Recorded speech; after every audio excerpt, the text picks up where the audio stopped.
Welcome to UCR's Department of Theater, Film, and Digital Production. In the spirit of Rupert and Julia Costa's founding relationship to our campus, we would like to respectfully acknowledge and recognize our responsibility to the original and current caretakers of this land, water, and air, the Cahuilla, Tongva, Diseño, and Serrano peoples, and all of their ancestors and descendants, past, present, and future. We are grateful to have the opportunity to live, work, and create on these beautiful homelands. Enjoy the show.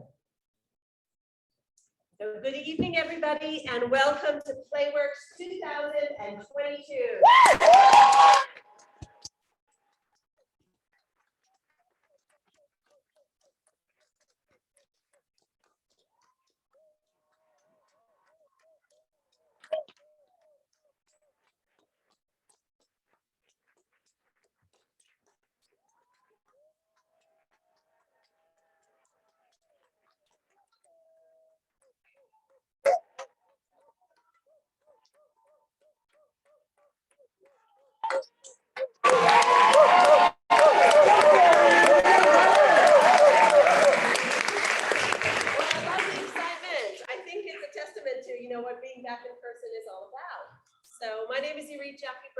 I'm a professor in the Department of Theater, Film, and Digital Production, and I'm also the artist director of Playworks.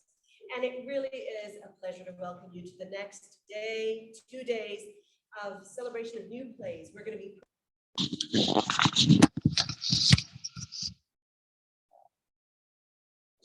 for us. And tonight we thank you for being the important ingredient, the audience, who with your responses, with your laughter, maybe your cries, maybe your sighs, maybe your wiggles in your seats, you're going to give the writers crucial information about their plays, about what is working, what could be changed, what could be working better.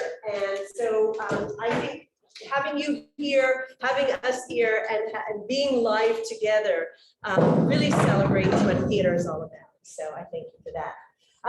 Tonight could not be possible without the work and efforts of a whole slew of people. And so I want to begin by thanking our production director, Ben Tusher.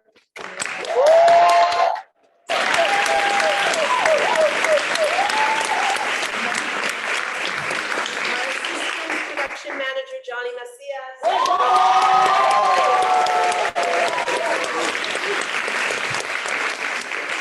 Our shopkeeper, electronic shopkeeper Sarah Casaro.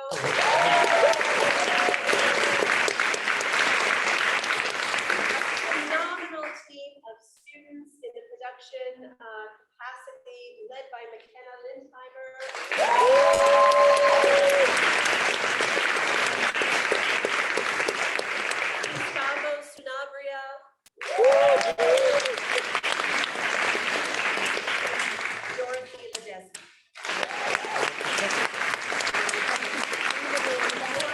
Special thanks to our overall Playworks dramaturg, Deli Elder. I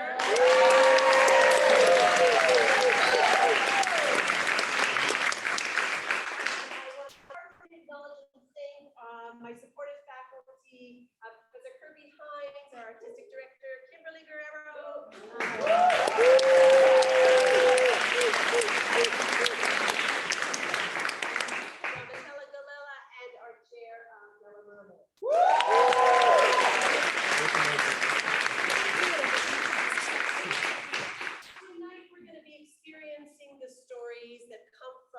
And the hearts of students in our program. Tonight will be the undergraduates, tomorrow will be the MFA students. I want to just acknowledge the fact that we've been through so much in the last couple of days, in the last week, and in the last 2 years. There's a lot of shared pain, consternation, indignity, anger, rage, and you'll see that some of that comes into play in these stories, right? And some of the stories are going to be hard, and some of the stories are going to be light, and we're going to share the ups and the downs. But I want to first and foremost thank our writers for sharing their thoughts on paper, and then sharing that paper vision through the work of all of our actors and student directors in this live moment. So I want to thank you, actors, for your generosity, and thank you, writers, for your generosity of spirit in sharing that work.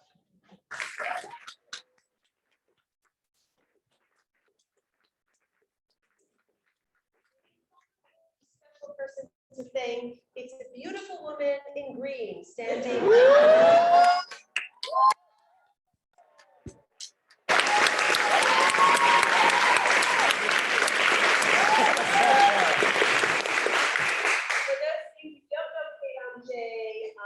At one point you will get to know Kate Onstage in person and through her work, through her writing. Kate Onstage has been the professor in charge of our undergraduate writing program for the last, I think, 10, 15 years, since 2005, 17 years. Kate has cultivated carefully our writers, nurtured them, as you will see, through passages, through the creative experience, through life experiences. And through all of this, Kate, you've been such a careful and thoughtful, mindful and attentive guide. I don't think our students could have ever wished for better. So I want to just acknowledge the incredible depth that you have given this amazing treasure to us all. And I want to just acknowledge that here.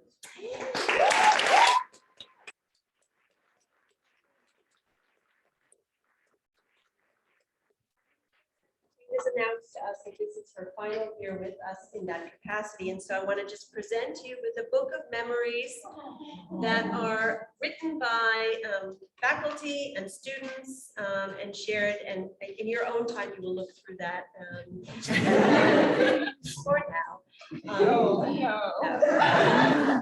So I just want to, again, thank you and pass the baton to you. I know every year it's our tradition to allow Kate to say some special words to our students. Virtual hug to everyone. Thank you. I am not going to cry. I like to start this off by recognizing the writers that have gone through the playwriting program. It's a year-long program and have work up tonight. So I can't see if everyone's here. So if they're not here, then we won't even talk about them. But if they're here, I would like them to come down and kind of remain here until we finish and I have a little something. So a very little something. The first writer I'd like to come down is Robert Gold.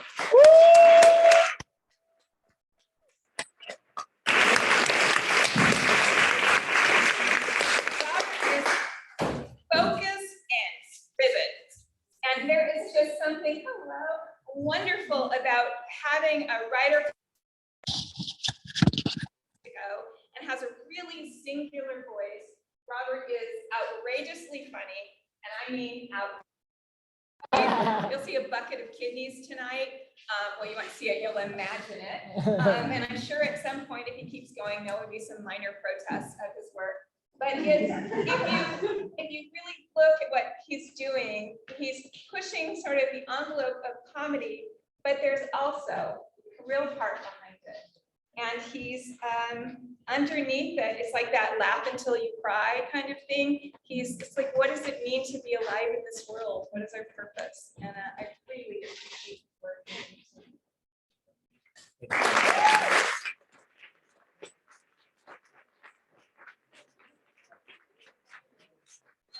Have to stand here and now I feel less dumb. Kate,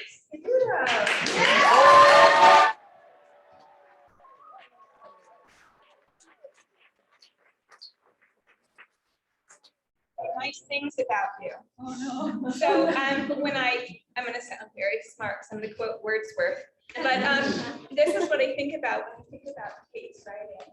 And it's fill your paper with the breathings of your heart. And Kate is so imaginative. Tonight you're going to see a stuffed animal and an arachnid as friends.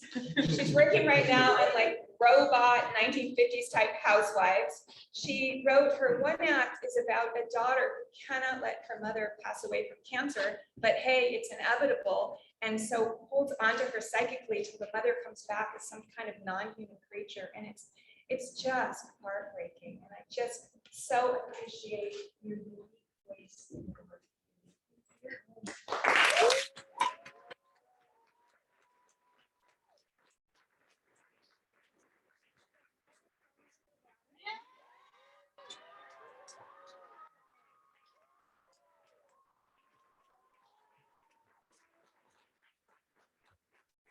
Myra's got her together. Yeah. And she's got like the black turtleneck and her slick back ponytail, and I'm like, man, she should be teaching it. She is ready, and she's about to embark. Take ass and take names. So, but she's also very funny and delightful to center on. As funny as they are, they center around family. And underneath Myra, there's this sense of anxiety about our responsibility to the ones we love. And I so appreciate that you put yourself in the place and themes that matter to you, even though they're funny. And they might seem a little light on the surface, but they definitely are not. It's lovely work. Thank you.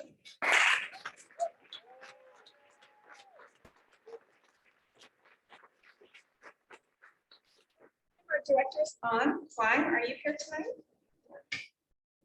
Oh, come on.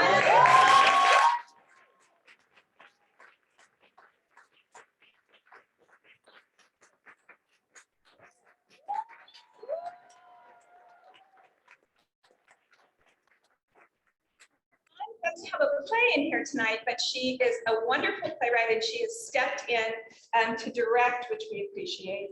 And Fawn reminds me of such an organic writer. Like if you go here, and as a matter of fact, this quarter I did it, hey, do an outline, right? She's like, I don't know. She just writes from the gut. And she's writing in a way that as she's writing it, like Joan Didion, I'm writing to understand. And it's, again, just very different. You could have no names on any of this work, and they all are having these developing voices that are just beautiful. And she's writing about trauma and about trust, and about starting over, and about finding oneself and having agency. Work. Thank you for sharing with us.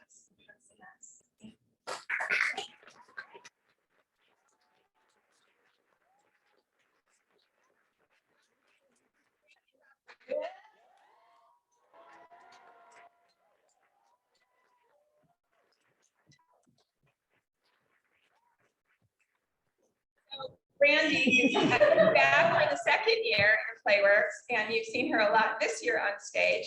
And it won't surprise you to know that Brandy is a dancer. And she kind of brings a dance sensibility to her work, which you'll see tonight. There is something that flows and moves about it, and there's a poetry to her language that just kind of, that's the way she is, that's the way she talks. And it gives it, it's an elevated sense of a rhythm and a beauty and a fragility to it. And it's really beautiful, and I'm excited for you to hear her play tonight. Thank you.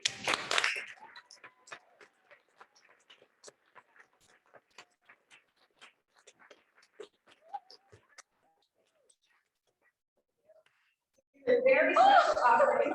Now they may look like just when the staples got stuff. But of course I did. So what they have in there, they have an ink joy pen, so that they will remember the joy of writing when you're in that flow and everything else disappears. And then there's another pen. This must be a new technology. It's a Sharpie pen, S-Gel, and it says right here, always vivid writing. Literally, you don't have to do anything. It's just vivid writing, so get one of those pens. And in there is also whiteout. And to remind you,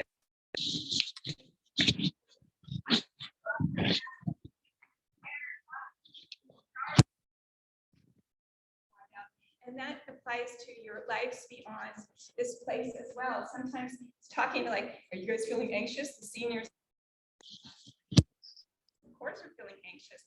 And it can feel like the decisions that you make now are the decision for the rest of your life. In life too, you make your decisions for the next thing that feels like the right thing for you. And guess what? You can keep going and changing and growing, and the world is yours, and do not feel stuck because you are not. So.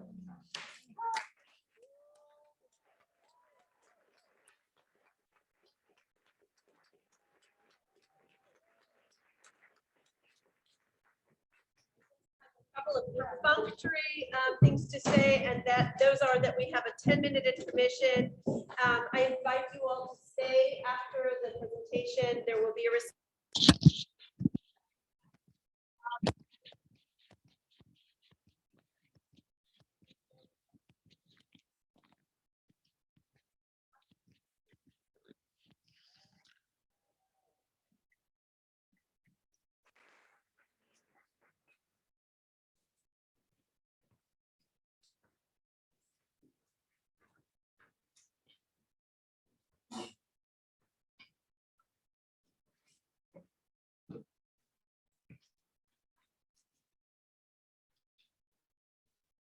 The Magic, written by Mayra Gomez-Labrada and directed by Anaí Lopez.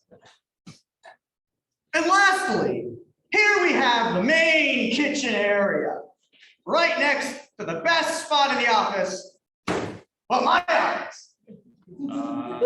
Dad, this is a cubicle. At first sight, but would a cubicle have this?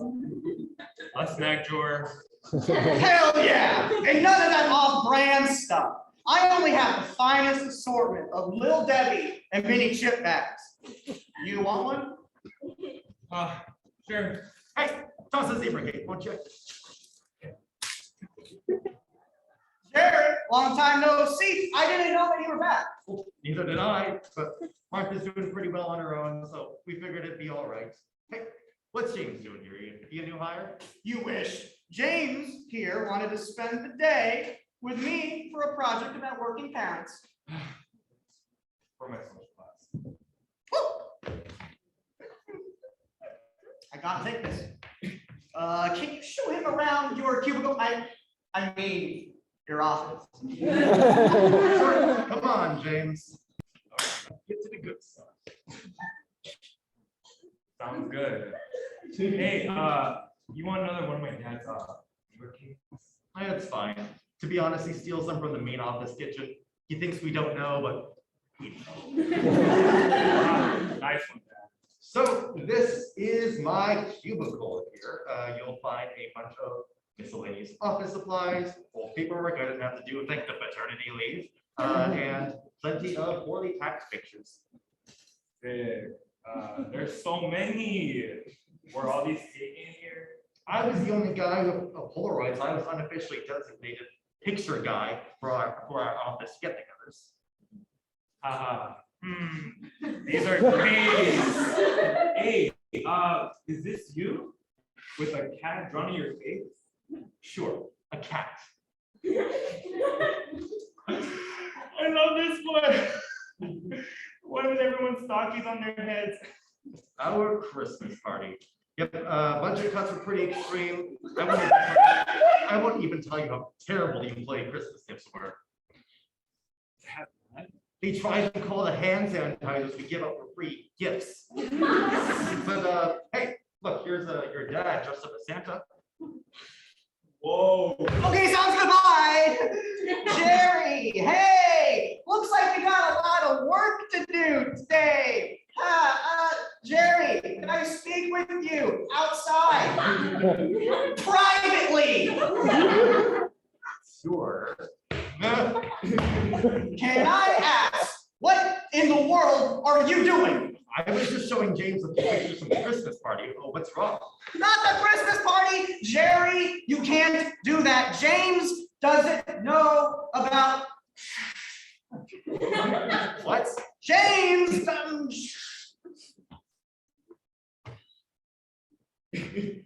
He doesn't know about Santa.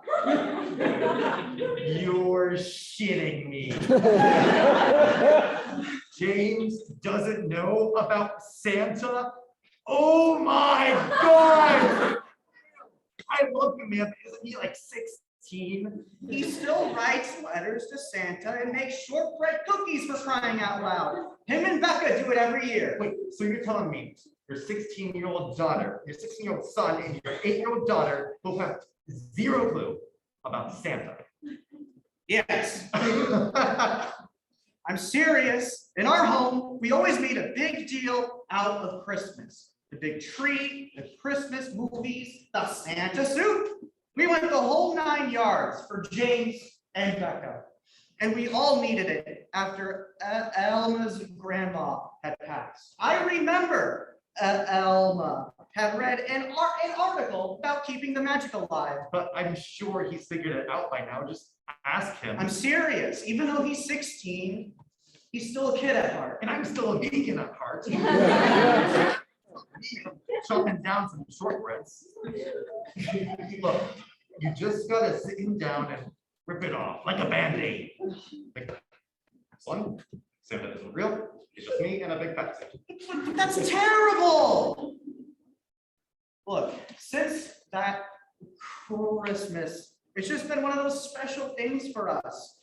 And since Elma, you know, it's really held me and the kids together. Look, I get that, but it's been 2 years and he's grown up. He's a good kid, and ruining the magic of Santa isn't going to kill him. I just wouldn't want it to be my son to be the laughingstock at his school for not knowing about Santa. He deserves to at least figure out from his dad. And you're right. And I would tell him like yesterday, a 16-year-old can't risk the high school humiliation of not knowing about Santa. One slip up, and he's getting wedgies like there's no tomorrow. You're right. He needs to know. Yeah, that's the spirit. Speak of the devil. Hey, Dad, where's the food court in this place? I'm gonna need more than the little Debbie to buy.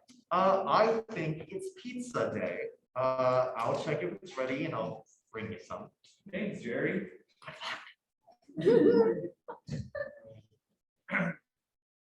Looks like you guys have, I guess, a lot of fun here. Yeah. It's pretty crazy. I can definitely see that. So while I was gone, I noticed you and Jerry were looking at a few pictures. Oh yeah. Yeah, he was showing me plenty, and they were just they were just so funny. Like especially the Christmas one, especially that one. James, about that, there's something I have to tell you. What is it? Is it the budget cuts? Cause you guys seriously cheaped out on that Santa hats. Like, No, it's not that. It's tell me. I just hate to be the one to tell you and ruin the magic. Okay. What are you talking about? What magic? As much as it hurts me to tell you, I think you are old enough to hear it. You see, when Mom and I decided to have kids, we what did we do? Oh God. Who knows at this point? Please don't give me that talk at your job. And it starts off by talking about Mom. Please don't. That's sick on so many levels. No, it's not about that. I swear, don't worry. It's about Christmas. Hey, I'm back to pizza. So, how's it going in here? Any new revelations made while I was gone? No, not yet. Well, let's get to it. Anytime now, I'm here for moral support. Oh God, this feels like an invention. I was about to. Come on, Will, like a band-aid. Hey, you want me to tell me? Do it for the little Debbie. It's me in the big fat Santa suit. What? Santa's not real. It's me. I hate to be the one to tell you, but we thought it was time that you knew. Wow.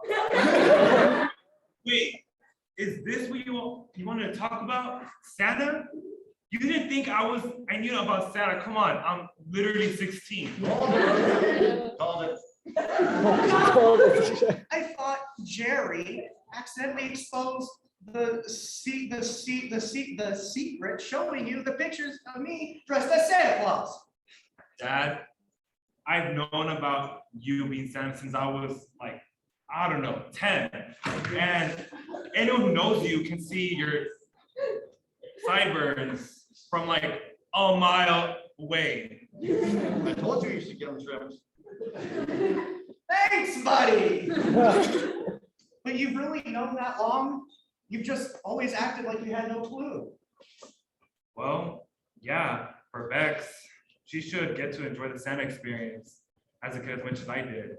And besides, that dusty Santa suit still has a famous stain of chili, you know. I want chili. James, I had no clue that you knew.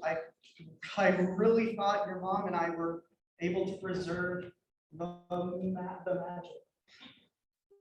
Oh, you and Mom did preserve the magic. It was sweet, I guess, but I'm not 6 anymore. Like, come on. And I can figure stuff on my own, like, you know, and I come to my own conclusions, you know, as I'm getting older. And honestly, the internet also has probably spoiled a lot more than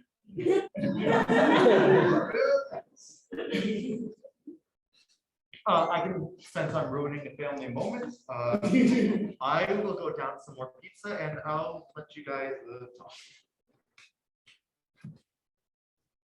Well, in a way, I'm glad I wasn't the one to ruin the magic for you. The thought of breaking the news to you almost broke my heart. Yeah, it's all right. I get where you're coming from. So, how's the pizza? Better than school lunch, that's for sure. Come on, kid. Let's go finish up the tour and come back in time for Jerry's nap over there. Pizza day usually knocks him out and serves as a good chance to draw in his face. Cool, I call dibs on the mustache. Deal. He's been making fun of my sideburns for way too long. It's time he gets a taste of his own medicine. Nice one, Dad. End of play.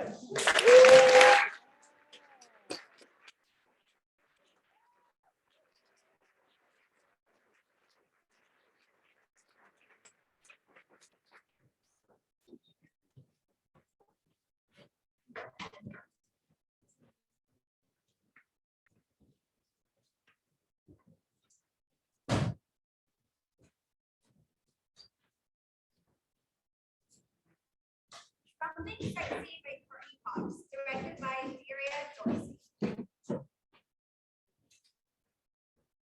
Y'all are moved choosing this little pretzel. Who goes shopping without one? Only two kinds of people: the lactose intolerant and people who just don't like fun. Yeah, can't believe I had to spend my last $5 on it though. Hey, we're everybody. You know what's not? These rancid dance shoes Miss Kimberly's making us get for this season. I think they're super cute. Well, I'm glad you like them. I don't know. I think I'm gonna return them. Really? How come? I swear Miss Kim makes us buy a new pair every performance. I mean, really, do I seriously need a 12th pair of dance shoes? Why can't I get something new and exciting like... Oh my God, Cynthia. We have to go in. Where? The Disney store? Aren't we a little... No, there. Victoria's Secret. Come on, we're about to start high school. All the girls will be wearing bras there. There's no shame in saying the word bra. Let's just go in and look around. What if someone sees us in there? Oh no, heaven forbid someone sees us in a store. Stores are great. Stores are normal. But a store that only sells green? Can you not pronounce the word lingerie? Well, how do you pronounce it then? How do you know? It's what Melissa refers to as pajamas. Melissa? You know, my dad's new girlfriend. They're called Gage's Dummy. She did that on purpose. Scares me. Yeah, me too sometimes, but she seems to make my dad happy, so I guess I don't mind her being around, giving advice and all. And she said that by high school, everyone will be wearing bras, so... Everyone? Wow. Everyone with boobs. We don't have boobs. Speak for yourself, but I'm coming into my own. Well, we spent a lot of our money, so we certainly aren't going to buy anything. And we'd just be going into look, right? Nothing else? Fine. But 5 minutes, tops. Yes! Wow. As cool as I imagined it would be. Cynthia! It's a thongs here! 5 pairs for $25. Said we weren't gonna buy anything, remember? Yeah, but this deal is too sweet to pass up. This must be the universe's way of telling me to return those powerful dance shoes. Hi, welcome to Victoria's Secret. Is this your first time in? Not really. I see. Well, welcome in to both of you. Could I interest either of you in a fitting? Is that all right? Yes, all the fittings are complimentary. Then sure. You said we just come in to look. It's all right, Cynthia. It's not gonna take long. Besides, it's free. Whoa there. What are you doing?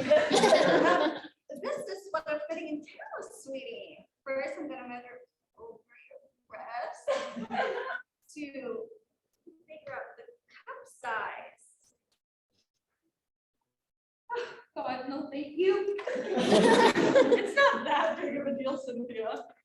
And then we put that around the rib cage for the fan size. Just as I thought. You're 32A.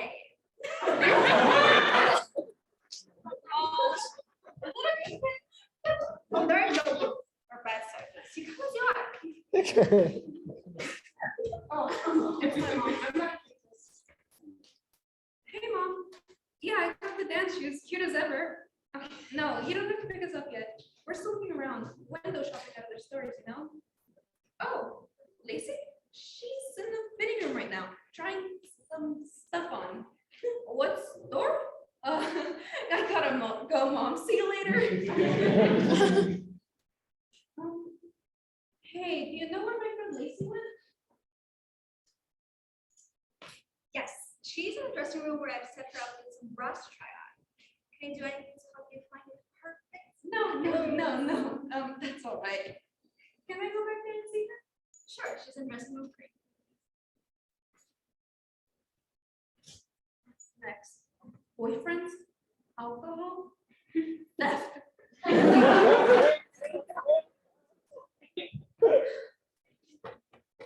Cynthia? Cynthia? Yeah, it's me. Do you want to come in?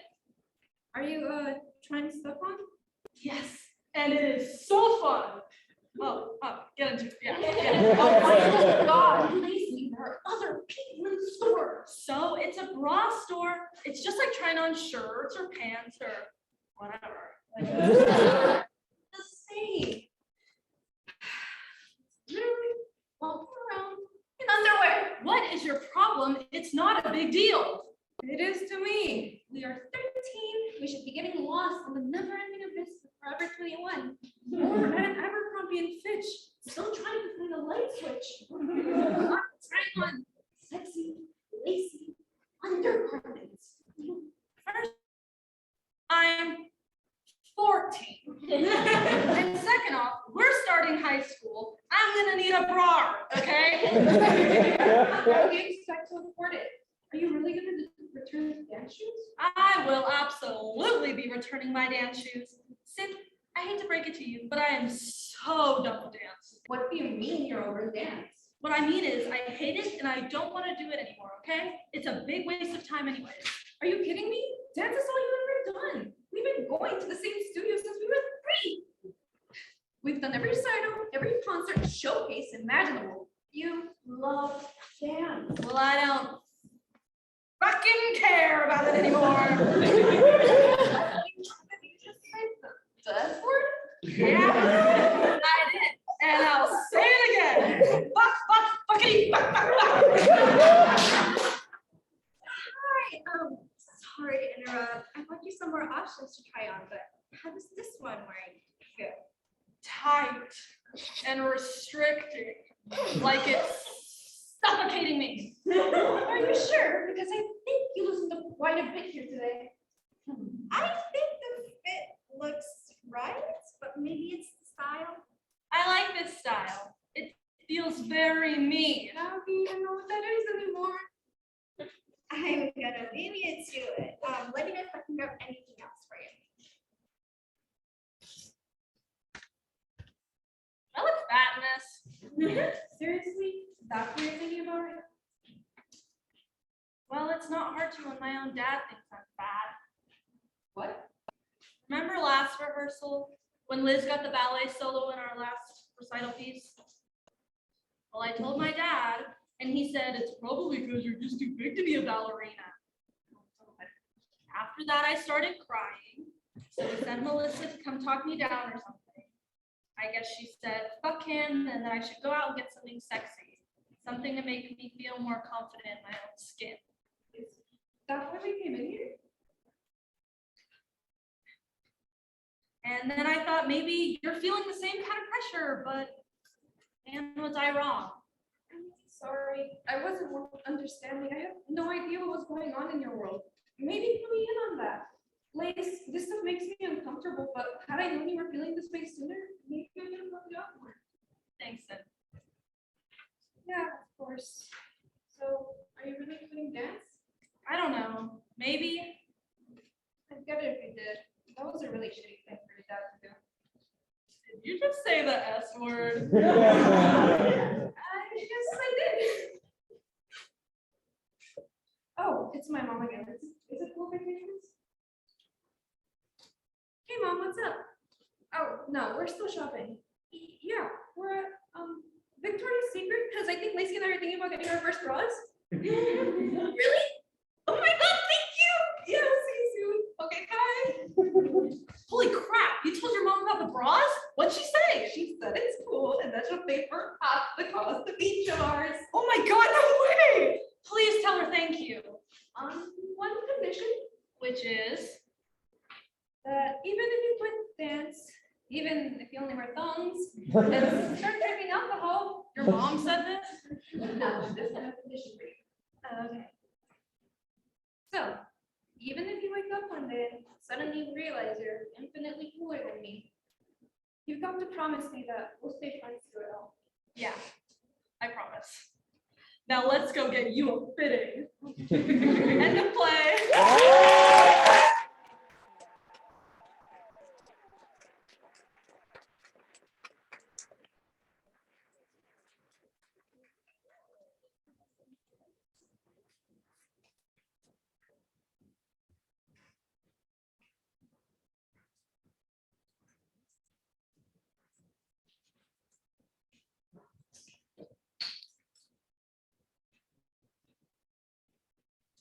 Ruwenzori, Written by Brandy Robinson, directed by Robert Gold.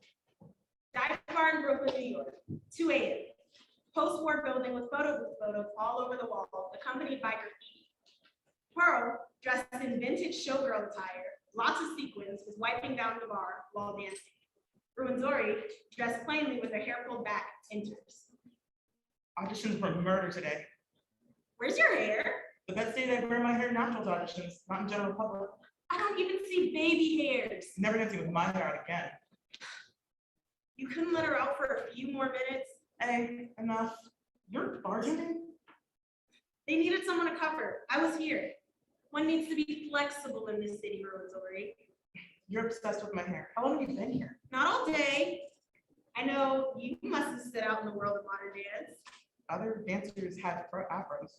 You're never alone Probably for asking me if mine was real. because it's perfect. Pearl, I didn't like it. You're not used to all the glorious attention. I'm not just a fro. The bar is dead. Instantly this time. I told them karaoke will drain this place and not bring them in. How does the bar stay open? We ask no questions. For you, my dearest Ruwenzori, hair of the dog. With lime and salt. Shit, no limes. Cheers. Thanks. I'll need a chaser. How did you find this place? Bar hopping. Great find. Hey, that couch is lumpier than. A couch should not be lumpy. You'll get used to couch surfing. And drinks and umbrellas and going to audition over. I will get a gig. I will get a gig. I will. What if you get a gig that wants your fro? I wouldn't be able to dance freely. You would. With an afro. I look like a monster. Rude. You're gorgeous. Period. Huh. Why couldn't your parents have stayed miserably married like all the other parents? I could have benefited you from being closer. Separated by 8 states. Nevada, Utah, Colorado, Kansas, Missouri, Kentucky, West Virginia, Pennsylvania. Thank God we stayed pen pals after we got our periods. Not yet. Tantalizing digital flamingo? That's exactly what I was conjuring. New costume. Nice, gorgeous. Every day you play dress up. New costume. I'm making one for you. Simple. You're beaming. Try and get on civilians first. Taste a little bubble bar. You mean crash, because we're totally crashed. Yeah. I live here 5 years and you decide to finally come when I'm between places. That's what you're calling it. You get out today? Other than auditions? Went to Central Park. I'll bet the park people would have loved to see your fro. I love parks. Always a freak show. People do seem utterly free here. I thought I'd have another place before you get here. I wish I'd known. Having second thoughts about moving here, being close to me? No, not one bit. Pearl, let me show you this new move I learned. Get it? Let me try. People were staring with smiles.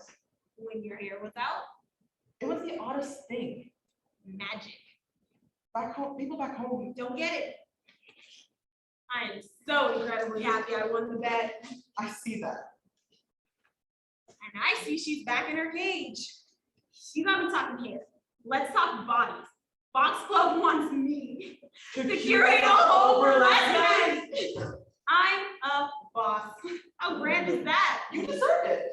I want you to be the crowning glory of my show. 3 dancers, me, you, Ari. Okay. I'm concentrating more on producing. You're natural. The work with the boa class, I love. Burlesque? You'd be dancing. Might not be modern, but it's athletic. Never taking my clothes off in front of public on a stage. Gotta start somewhere. My first gig. I'll need your fro for the show. You sneaky little. Love it.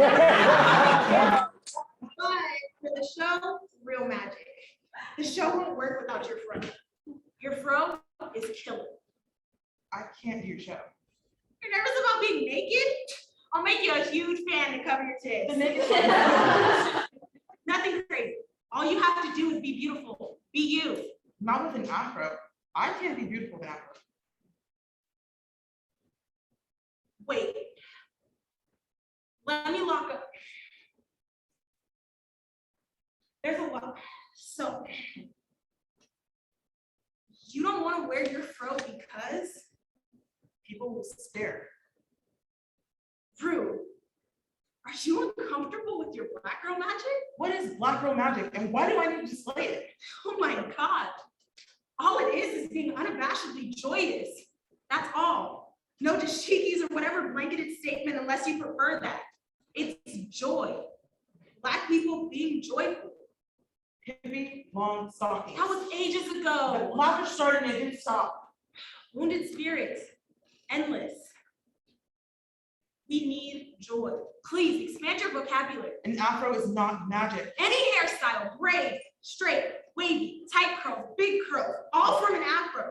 I want your afro, Rue. I need, Magic. I need to focus on being modern.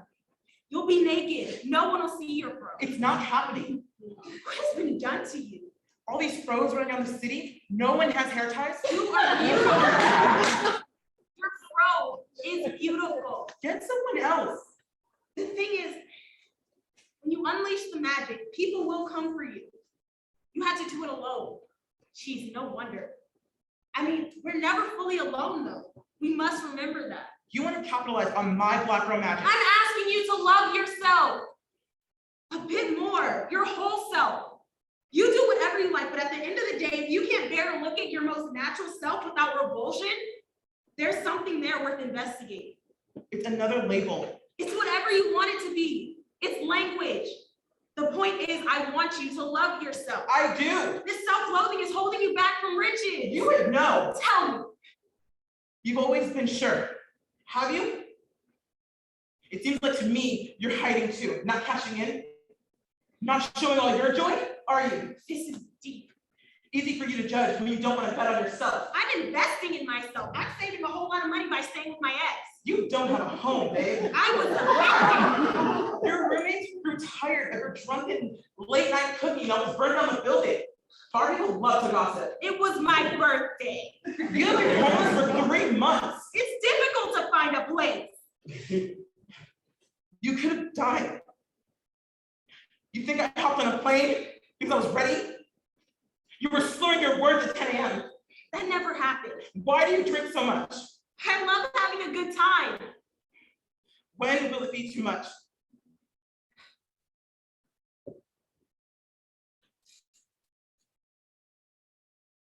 Use me. We are like sisters. You can tell me. Summer's at my aunt's house. Swimming all day and running around the grounds with little afros, flats, and whatever. Whatever style we had, it was us. We were unsure, becoming small for no good reason. We were being girls. We were being honest. Missing childhood doesn't mean. I need to feel that kind of confidence again. I hate not having a closet.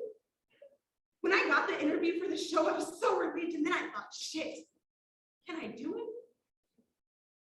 Then I felt worthless. I started to imagine 3 women in a lush field, telling them about when we would tie flowers together, when blades of grass and confetti for our hair, gently, with intention, with love for our hair. I want to share that. I want to bottle that feeling for the show. My costumes. They've seen me dance. They ate it up. Told me I had the show right there. The world needs to see that show. I need it. It's a lifeline. I need it desperately because I'm losing it. I'm far from the Looney Bin, but I feel it slowly creeping in. You're not your father. I know. I think I know. How can I help? Share the stage with me. You can find someone amazing. I already have. Please. Natural is wild and unkept, and I've always thought that. I'm Kent. Have you? Have you really? I need more time. It was. Hold my hand. Take your time. Torture. Classmates. And I didn't know. Humiliated and you left before everybody made me. Sorry. Never told me. I couldn't. I was ashamed.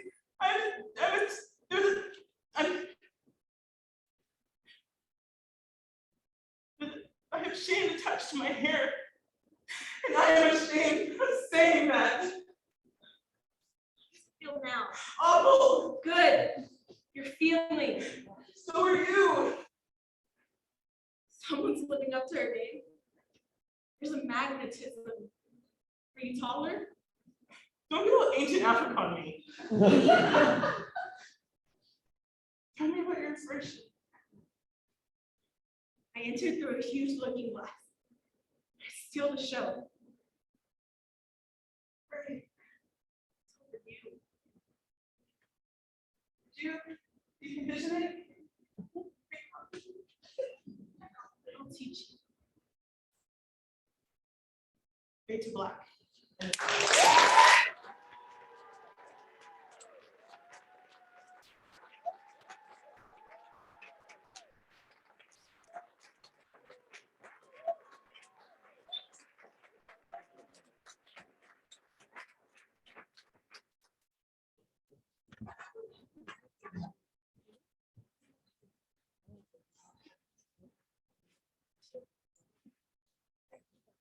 All About Vaccine by Christine Shen and directed by An Huang.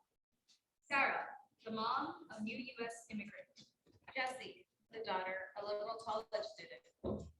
Setting, the living room, night, during the pandemic, summer in 2021. When did you turn on the light? It's so dark. I forgot. Your shift is over? Yeah, it's 8. I checked the mail, by the way. This one's from your insurance company. You might have to bring it to the appointment tomorrow. I have something to tell you. I was reading this article today. Don't take the back seat. It's been months, Mom. You need to snap out of it.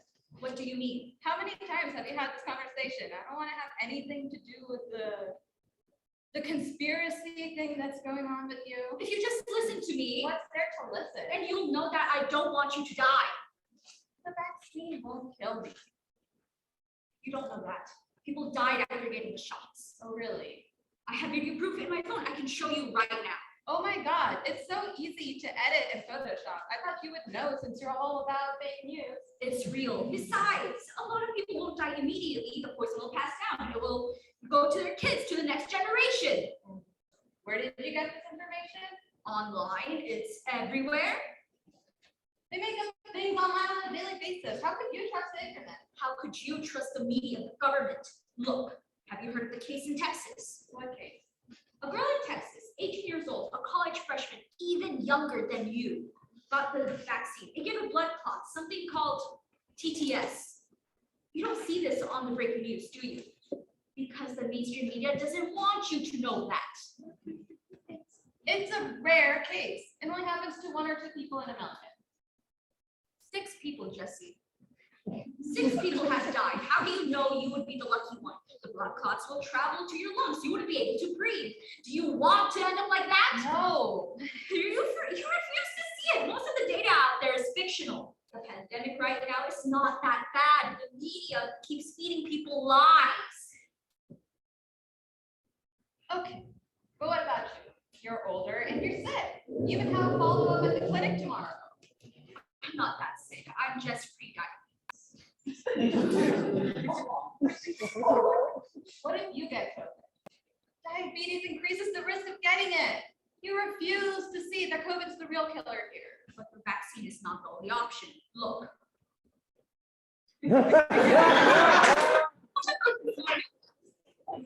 It's a legit website, a science and health website. Scientists say that hydroxychloroquine can treat COVID-19. They're doing research and experiments. It would be much safer than the vaccine. Why would you risk your life like this instead of wait and see? I'll send you the link and you can see for yourself. Here's the thing, Mom. You know about 6 people dying of the vaccine, but millions have already died of COVID. We even know someone who recently lost their dad to COVID. Vaccine or the virus? Which one has a higher risk? Don't take the vaccine. For me. I'm an adult and I made my own decisions, like you. You're still my child. I brought you here to America. I tried to give you everything. Why can't you just listen to me on this one? Apparently America's full of lizards now, so why are we still here? I'm saving you from killing yourself. The longer I stay in this conversation drives me closer to doing it. Oh my God. You can't joke about that. Do you know how scared I was when I read those articles and watched those videos? You don't think I'm also terrified of having you to face this chaos that you are oblivious of? I am trying to protect you. I don't need your protection. I'm not a kid anymore. I have my own judgment of how messed up society is, and it doesn't align with yours. You're always on your phone, reading that bullshit, always trying to drag me into your conspiracy thing, telling me that I'm brainwashed. You are brainwashed. You don't even realize that the world is much evil than you think. You are too naive. You barely step out of the house. You're just on your phone all day. You don't interact with people. What world are you talking about? Can't take the vaccine. I must. Mandatory for next quarter. Mandatory. Yes, and I also want to take it. Well, since you're so independent, sure, you can take care of your own tuition. Are you serious? Vaccine or tuition. Choose. But I already signed up for classes. I have a whole schedule. Then you should figure this out. Don't you have a job? A barista at Starbucks, $14 an hour. Just give me what you asked for, independence. I'm putting my education in jeopardy. Better than risking your life for nothing. I thought you brought me here to America for a better life, a better education with more opportunities. Me going to college is what we both wanted. I had the chance to pursue a career that I love. I'm so close to getting a degree, and now you're telling me to. Why are you doing this? It's a different time now. The vaccine is mandatory. Either way, I can't go back to school. If this school forces you to take the shot, it isn't worth the tuition anyways. I'm not being forced. You're programmed into thinking that way. They're leaving you with no other option. What do you want me to do now if I drop out of college? Have you really thought through this? There are a lot of other things you can do. But not the way I want to live. We used to understand each other. What happened? All these years just you and me. I don't know. I grew up. You used to agree with me on everything. You know that I'm right. Tell me, have I ever been wrong? Of course not.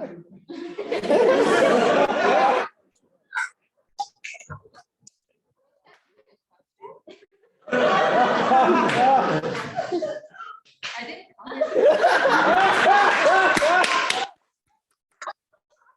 Don't even recognize you now. I could just lie to your face and then get the vaccine behind your back. You wouldn't even know. My father drugged me like this. You wouldn't. Why? I could be vaccinated right now and you just can't tell. Yeah, right.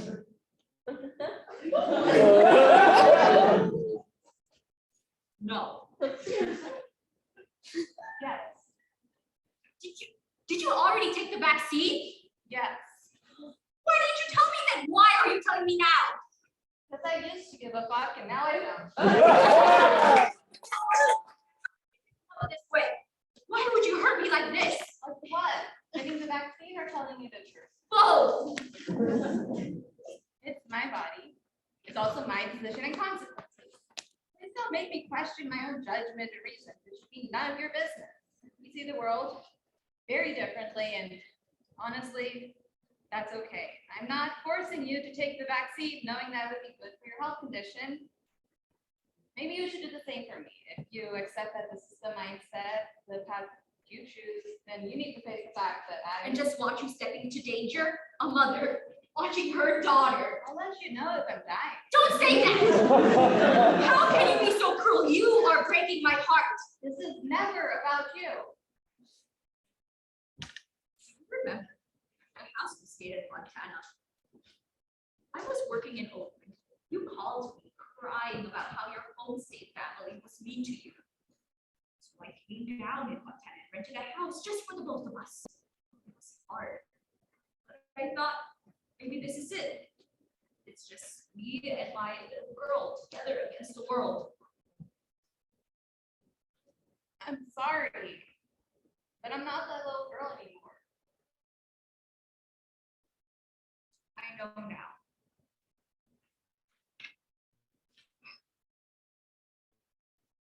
You can have the tuition. I don't care. Starting from the point when I told you the truth. This is the last thing I'll give to you. Whatever you want. Just tell me. I don't want to know. So it's my face.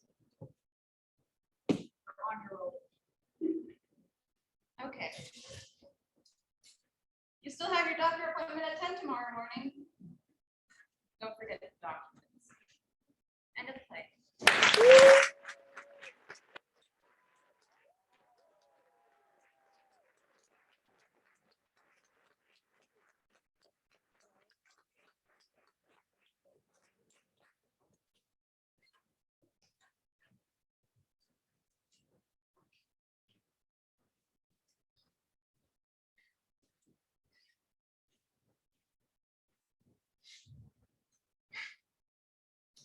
Still, written by Sophia Picado, directed by Randy Ramos. Darn it. Oh. Want me to go over? I can fry eggs just fine. No, you can't. Everything's under control. I don't need you hovering. Can I make you toast? I've got it. You can wait for breakfast. Went out to water the horses. Still need that. I saw Peter. He told me to watch out when the boys go. Darn thing chased him clear across his cornfields. The whole 48. He got the welts and cord in his hair. He's heading over to Malloy's right now to give him a piece of his mind. And he sped off. Went to get the horses. You know it. And go atop the hands. I had a bad feeling I got with something real off. I smelled it before I saw it. Damn thing was screaming. Oh. Hey, here? Then it started scuffling up the roof like we didn't just patch it up in there. It's clomping and it's stomping. So I go to scare the thing off and try to jump on my head. Boom, he came down this far away from me. I screamed. Don't. I yelled. I didn't scream. I'll bet.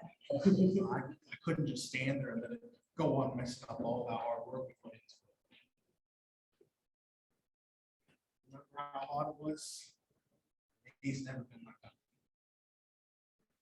Gotta remember what it felt like.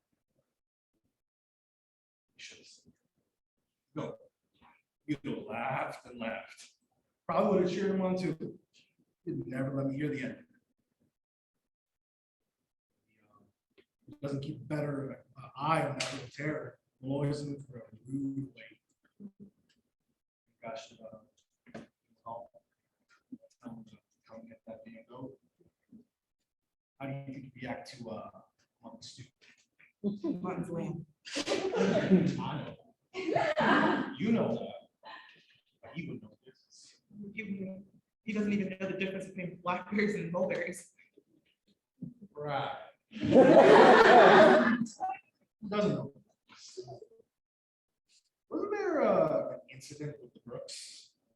Blackbeards, right? I just can't seem to remember. Something about owls. You're talking about the time when Lloyd gave the Brooks boy blueberries and nearly killed him, then maybe you don't know the difference between your berries either. That's not why I married. Someone needs to be very straight. These ones are red, those ones are blue, these ones are spiky ones. Come on, clearly it's a very important job. Someone's got to keep you focused. What? Just picturing you talking poor Peter's ear off. How long did you keep Peter on the side of the road? Me? He's the one who pulled over screaming out the window about the damn goat. Almost ran me over and the idiot drove straight into a ditch. He screamed it. He really, really did scream. Right? And when he finally got out, he had mud caked up to the windows. I love it when you laugh like that. Maybe they laugh more if we're a bit funnier.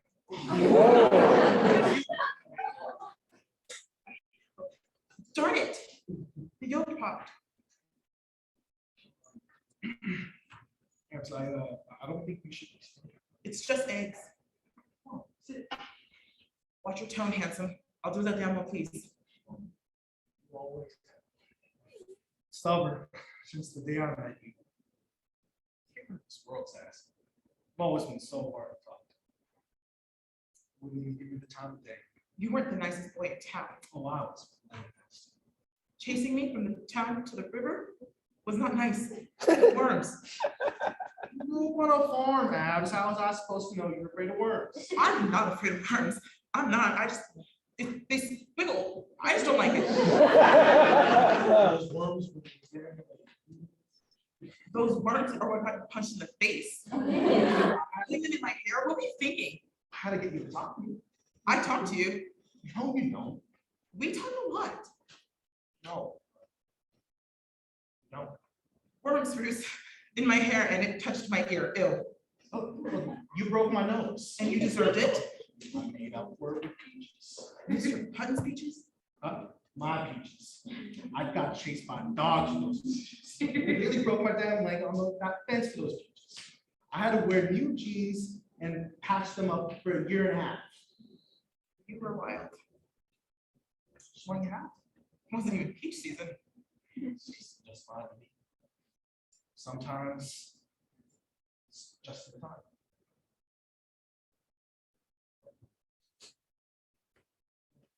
Fire supply. I know how to make eggs. I got it under control. For Pete's sake, Bruce, Abigail, please, just sit down. you sit down. I've got things to do. I'm making breakfast. Look, you need to sit down. You need to leave me alone. I need to figure out what you're wearing to my sister's tonight. She's expecting us. Already ordered a cake and everything. Made me call every bakery in town. I didn't know it was that hard to find an almond cake. Abigail, The truck's out of gas, so we'll need to leave early. I think we should just show up. No phone call. Just show up. She's expecting us anyway. I don't even like almond cake. we should stay home, all right? I'm sure she will understand. No, you know how she is with parties. She wants everything perfect, perfect, perfect, exactly how she wants it. She doesn't handle change very well or disappointment. She's going to be crushed. Sure, she understands. Have you ever tried canceling on my sister? She picked up the napkin colors weeks ago.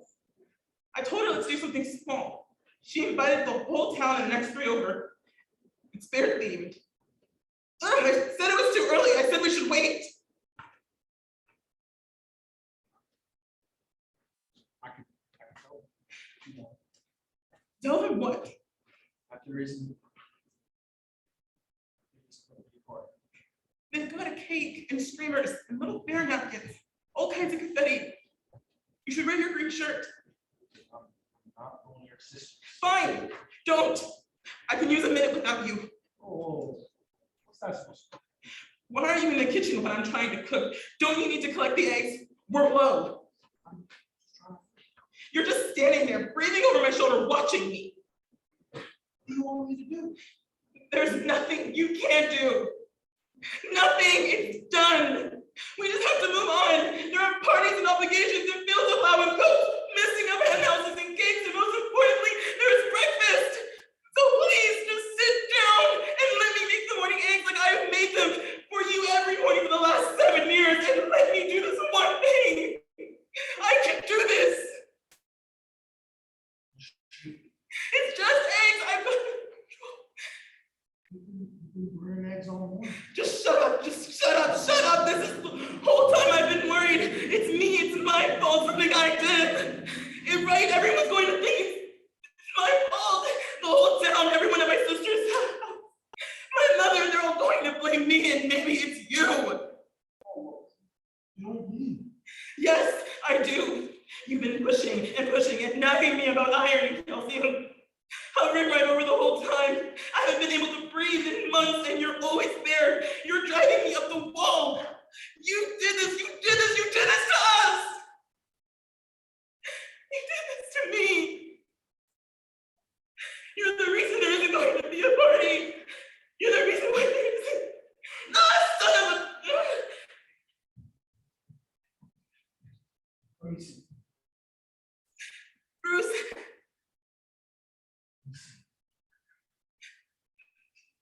It's so bad. I didn't know I could hurt so bad. It's just a little burn. I made a mess All right, of everything. you're tough, okay? You're gonna be fine. All right, just some burnt eggs. Just some burnt eggs, all right? A little bit slow. No, Bruce. I've messed it up. Stop being nice to me. It's my fault. Oh God, Bruce, I'm sorry. I'm so sorry. I didn't mean to. It's okay. It's okay. I didn't sleep enough. I didn't drink enough milk. I worked myself too hard. I didn't do enough. I stressed out over nothing. It's my fault. Stop.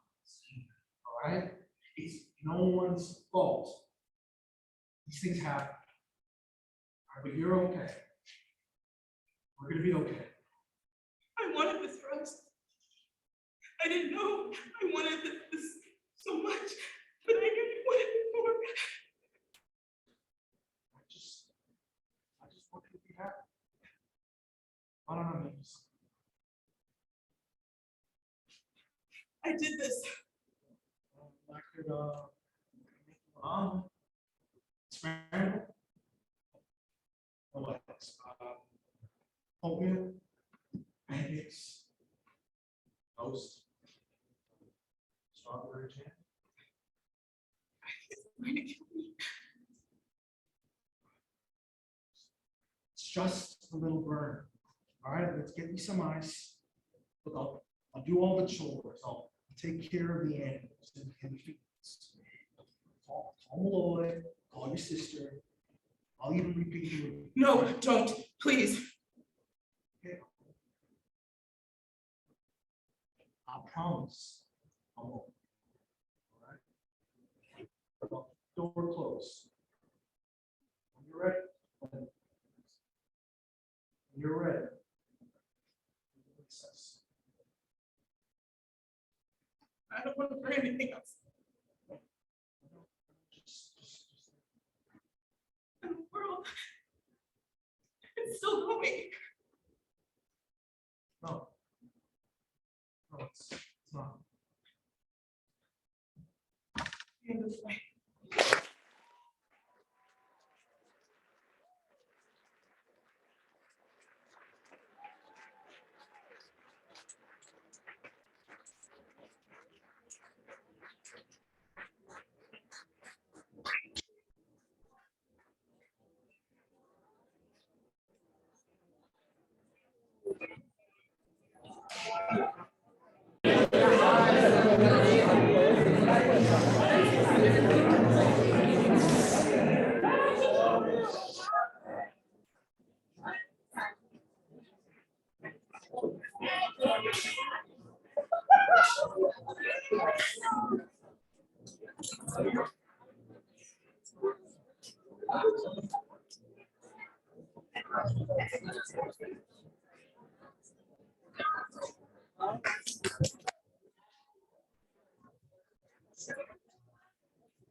Six Rules for Life, written by Robert Gold, and directed by Mark Munka.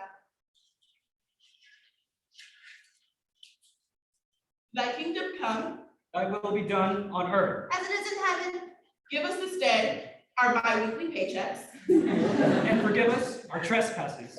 as we seek vengeance on those who trespass against us. and lead us to temptation, And deliver us your kidneys. For thine is the kingdom, the power, And the glory.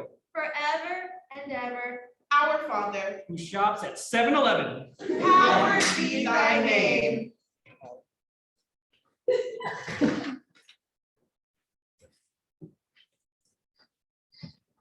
Cheryl from Food Supply Company.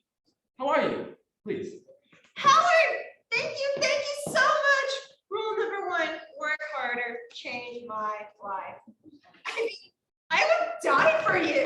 Do you want my firstborn? My kidneys?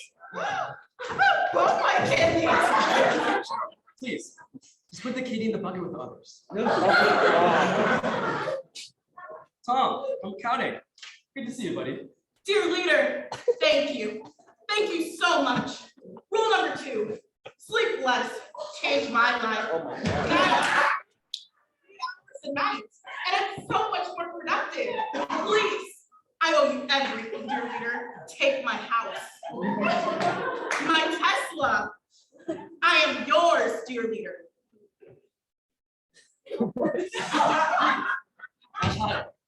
Just know that you're loved by a higher force greater than yourself, greater than anything in the universe. And I appreciate the Tesla, but if you have any kidneys like to spare, just put them in the bucket over there.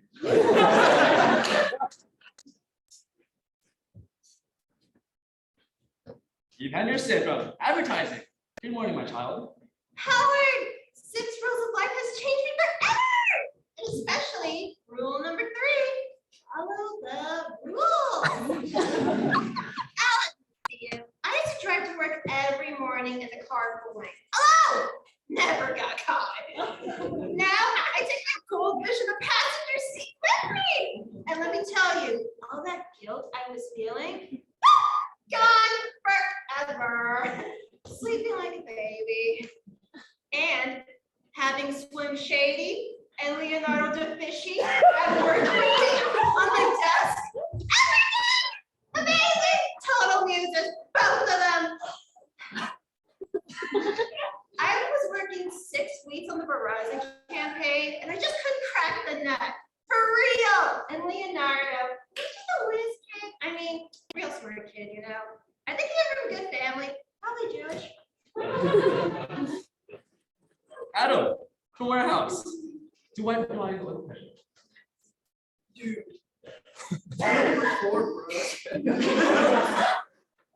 Changed my life. It absolutely was a game changer, my man. I follow you to the ends of the earth. Please, ask me anything you wish. Please, my child. All that I ask is you to keep my words. Continue to improve your life, but if you feel so inclined, we are doing an organ job. Rule 5, dress right. Rule 6, do better. Howard, what makes a religion real or not? What? The same thing that makes a Marvel film canon or not canon. Box office receipts. You know, I understand why you did all this.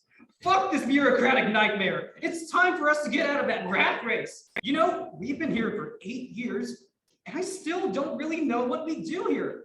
I thought I worked in HR. It turns out I worked in marketing. Wait, who are all those people you fired? I know, dude. They must think I'm so weird. I've been giving sexual harassment seminars in the break room during lunch. I thought your lecture, high fives, not hugs. It was really well done. I know. I worked really hard on that PowerPoint presentation. I'm surprised the projector still works after you spilled coffee all over it. Chill out. It was decaf. Is that you? Does you have copies of his balls? You know, you used up all that black ink that day. I had to send out a 1099 to purple.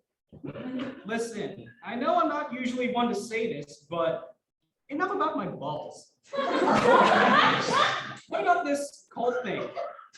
Are people in the office really treating you like the second coming of Christ? Well, I'm Jewish. So we're all first in place. Yeah, Carl, I love it. I can dig it. I'm with it. This is money shit right here. I think we can make this shit blow up like Scientology. You're not like stuck up on morals or anything, are you? Oh gosh. Of course not. Morals? Ew.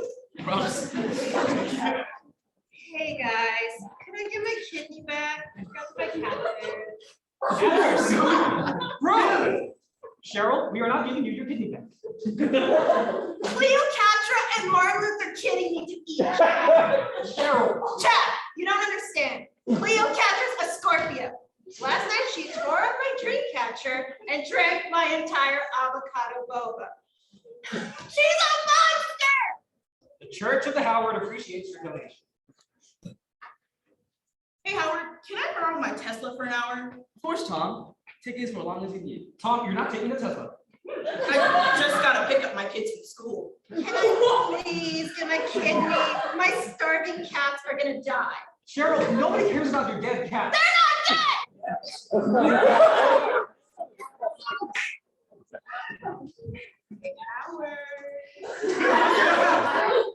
You got those keys lying around anywhere? There's no refund policy on the donated Tesla, Tom. It's no problem, Tom. Tom, can you hang on a minute? I think my cats are a little more important than your kids, okay? Hey, come on, Cheryl. Please, be nice. Tom's 2 kids and your 2 cats are equal importance. Excuse me. My sons are far more important than a couple of dumb cats. Excuse me, Tom, can your kids do calculus? You taught your cats calculus? It's a work in progress. Everybody needs a pet project. Old leaders can't be making cat puns.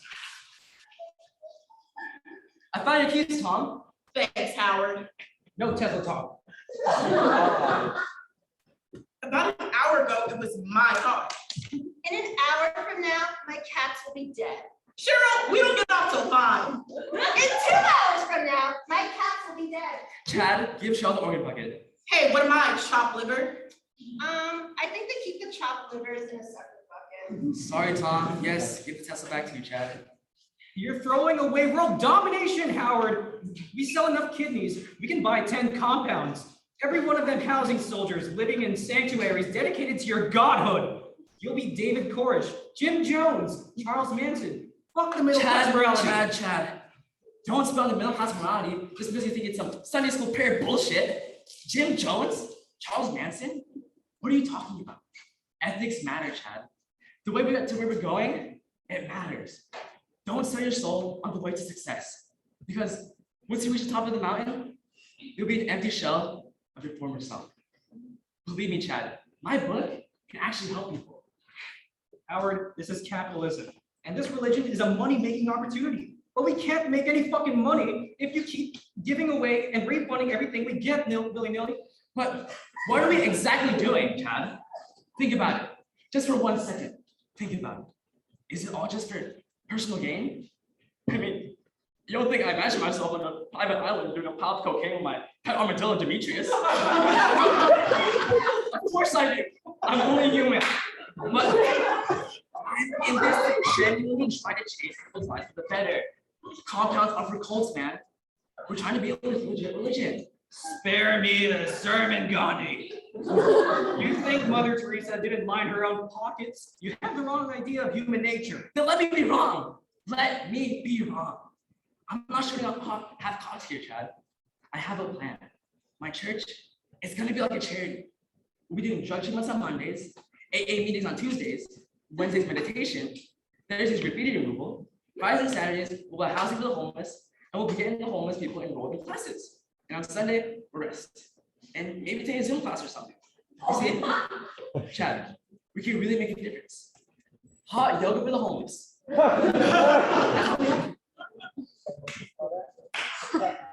You have such an optimistic view of humanity, Howard. I envy that. But you're not going to change the world. Things never change. You're an ideologue, and you have your head in the clouds. Stop being a simple fuck for 1 second, okay? Religion helps some people, right? For the people who want it, yes. Gives them direction. I know I'm talking to myself when I say that, but I can't be the only one who feels it.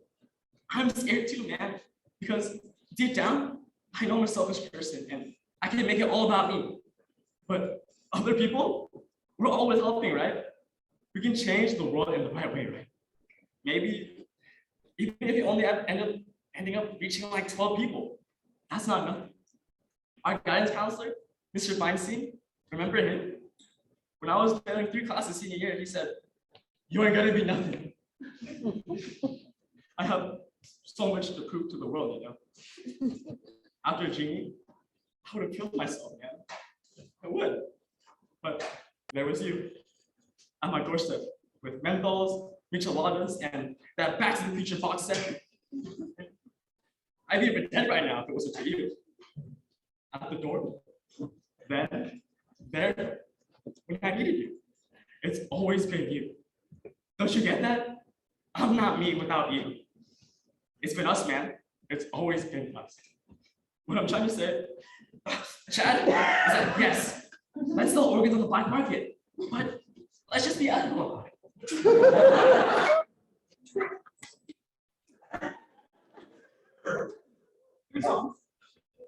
Take it.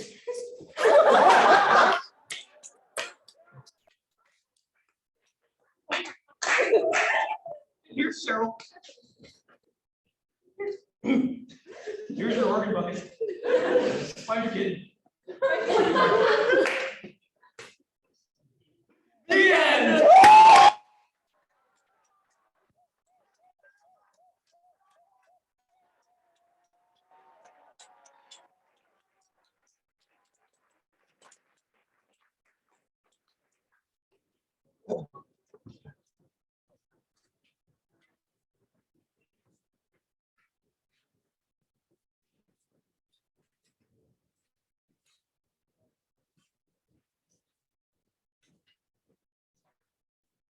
Rose, We Love You So, by Taylor Noonan. Directed by Myra Gomez-Lozada.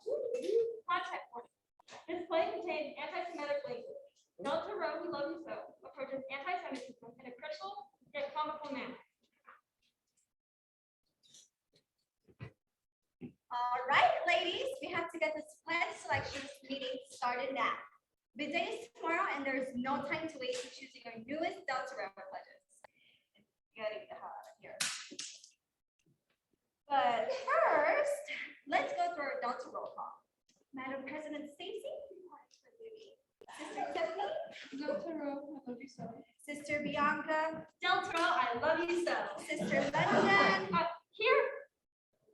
No. That is not what you're supposed to say. I love you so, Delta Rho. So, Morris. Now, sisters, the pledge selection committee, we are gathered here for one reason and one reason only. Can someone tell me why? To get the hottest pledges of this entire school. Good job! And what happens if you don't? All the friends will hate us and you will close off. Great. Now, London, as the token sophomore here, do you know what you're here to say? Because nobody else in my year wanted to do it. No, stupid. Because you're objectively the hottest girl in your entire pledge class. Bianca's the hottest of all the juniors. Tiffany's the hottest of all the seniors. And as president, I'm the Oh, thanks. But if I'm being honest, I don't know what that has to do with me choosing the next pledge class.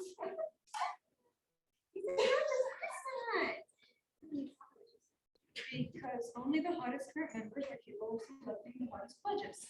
The ugly girls in chapter will only select other ugly girls because they want other people to distract from how ugly they are. That kind of sounds like the tame version of eugenics, but. Question it, please. I can't have you ladies think about anything other than how we can keep Delta Rho the top chapter on campus. You know, I heard that Alpha is trying to steal all our pledges again. Now, please direct your attention to our poster stand over there. Tiffany, give me our first pledge description. Red Joy, marketing and fashion double major, hometown New York City. Hobbies include photography and cardio bar. Oh my God, I love her. I want her as my little. Yeah, not only that, but she is hot. I mean, look at that hair. She seems fine, but we already have a lot of fashion and marketing majors from New York. Don't we want something a little different? I mean, yeah, but we also need a steady supply of girls with easy majors so student life doesn't kick us out for making grades. Excuse me, the fashion major is so hard. The other day, I had to choose between going to Paris Fashion Week or New York Fashion Week for my senior thesis. There she goes again, proving all my points. I vote yes on Claire and think she would be the perfect fit for Delta Rho. Everyone else? Yes. Yes. Sure, I guess. Great. One girl down, 100 more to go. Here is our next pledge. Bianca, tell us all about it. Do I have to talk about her? Do you want to say Delta Rho? Oh my God, yes. And stop complaining and hurry up so you can go business. Okay, fine. So her name is Abigail Silverstein Goldfarb. She's also from New York. She's a fashion major with a minor in marketing, and she likes making YouTube videos and doing yoga. So, literally, Sax and God. Oh my God, Tiff. No, she couldn't be more different. Really? Wow. Do you see her? She has a grandma name. She's wearing Adidas in her picture, which are like so 3 years ago.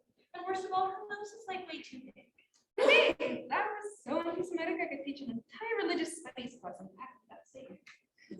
I mean, Bianca does have a point. Her nose definitely could use some work. What do you think? If the first girl was fine, then Abigail is too. No. That's not how this works. You need to look at every potential new pledge baby individually. You can't compare them to someone else. Well, that's hard to do when we seem to only be looking for the same girl. Sophomore's got a point. I think Abigail would fit in just fine here. Plus, well, she does YouTube. She could film a recruitment video. Guys, what are we saying? We really don't want to be known as the Jewish chapter on campus. That's Kappa Lambda, and you're a bunch of losers. You do know I'm Jewish, right? No. I mean, yeah. But you're cool. That was small house. And besides, your name is literally London. If you were really Jewish, your name would be Israel.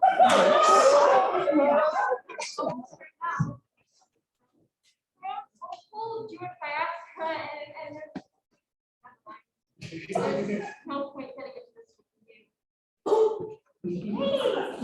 Ladies, we have to move on, or else we will make quota because we are indecisive. I give her a no. She's a maybe for me.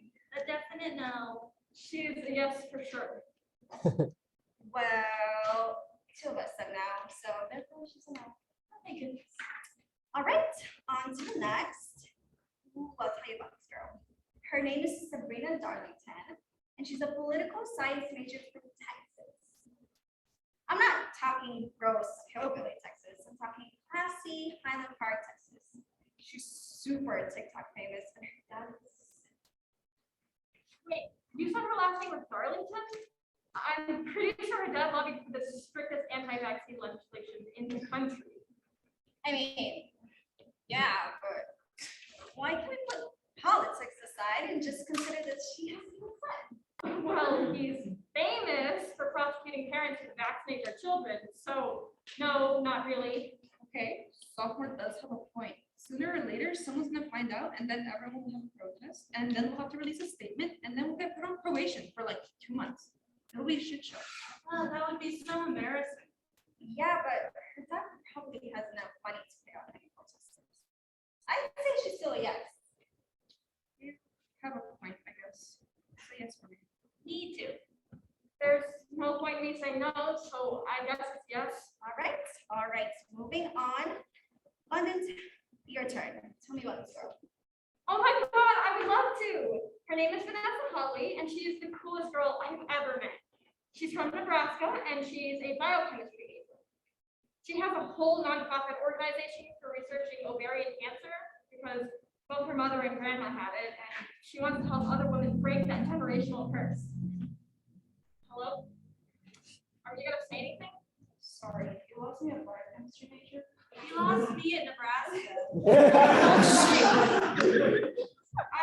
I don't understand. Our national philanthropy is literally ovarian cancer research. Yeah, but we don't really care about that, do we? Our philanthropy is pretty much just a front group at this point. Its only purpose is to show that we aren't a money laundering scheme. My daddy just writes a check every year and then that's our donation. We don't really have to do anything. Wait, but what about onion rings for ovarian cancer research?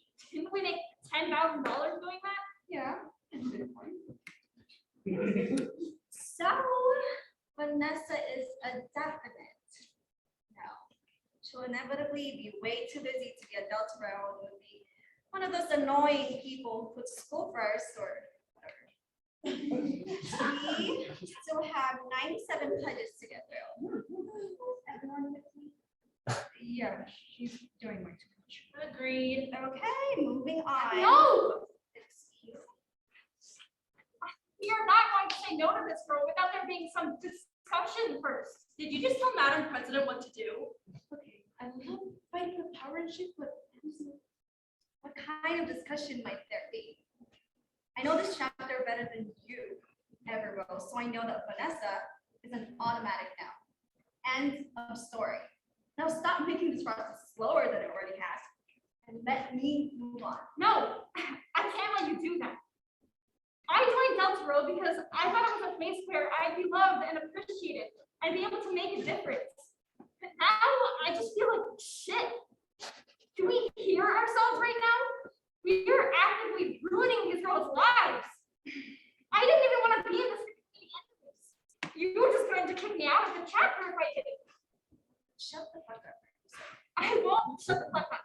God, if this night has taught me anything, it's that I don't know what I'm doing in a sorority to begin with.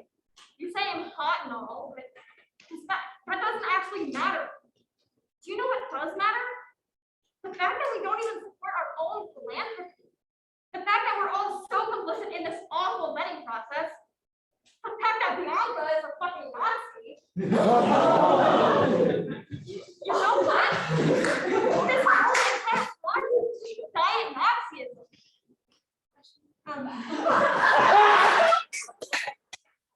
What's a Nazi? give me a six-pack? Seriously, Bianca, whoever read a book? London, if you really hate Dunsboro so much. Good. I'm glad to have your permission. I don't see any of you again. Okay, this is like the second most intense legislation meeting that I've ever been to. I can't believe she was so disrespectful. I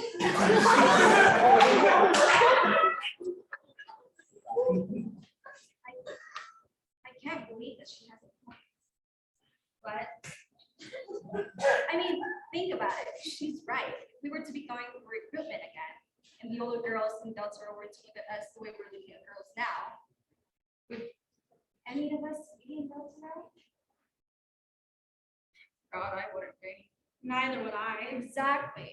I kind of let London know that because I didn't want to let the sophomores' rights. in the president's district. I think we need to start this pledge selection process over again. Couldn't agree more. I also think we need to kick Bianca out too. Onstage chapter would be such bad PR. Agreed. Wanda, you've officially been discharged from Dunsboro. You please. What?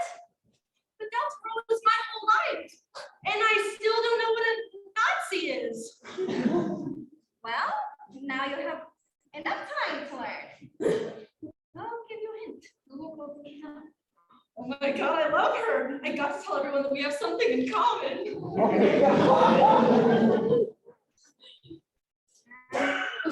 And number two. The two that have been around the longest forget being the hottest. Let's bring this back to being a chapter that we both get into. Let's make Dunsboro great again. Horrible choice of words. The end.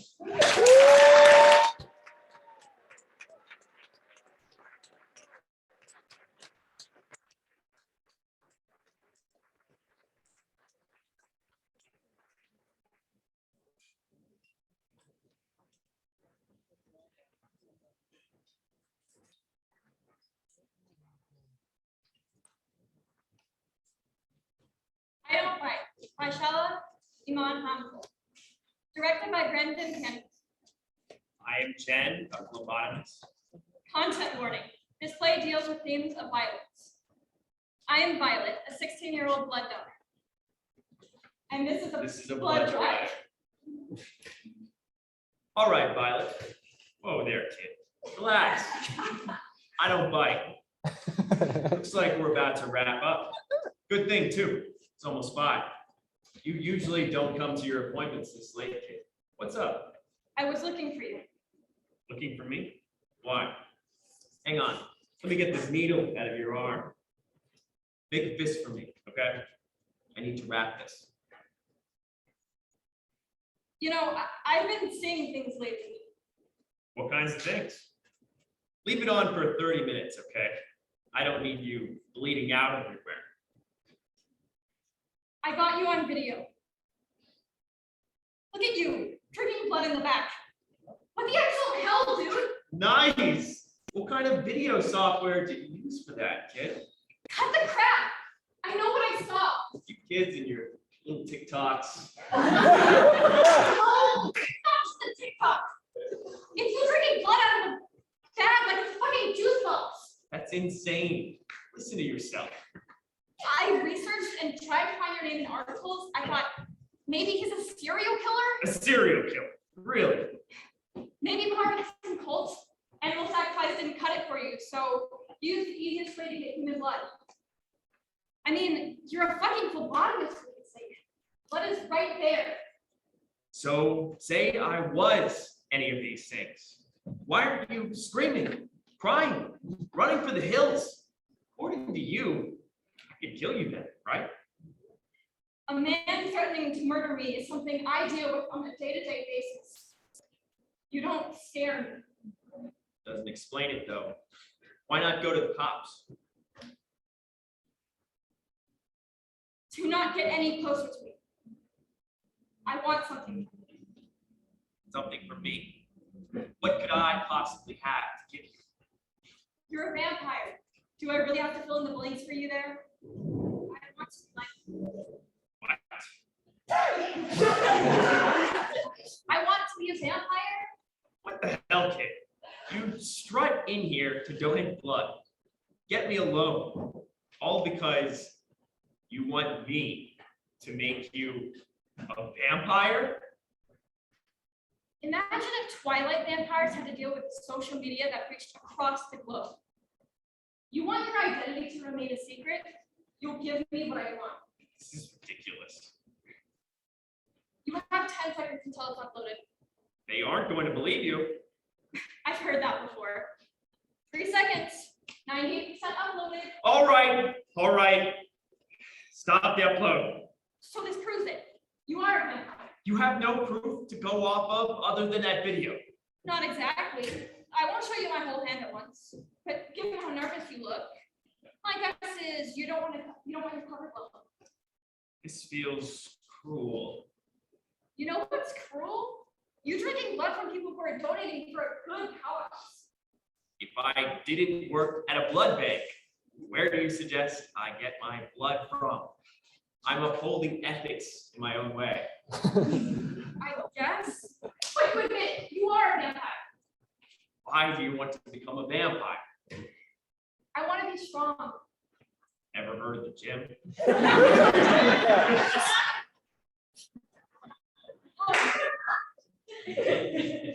My mom died from last year from cancer. It was a hard time. I'm sorry to hear that.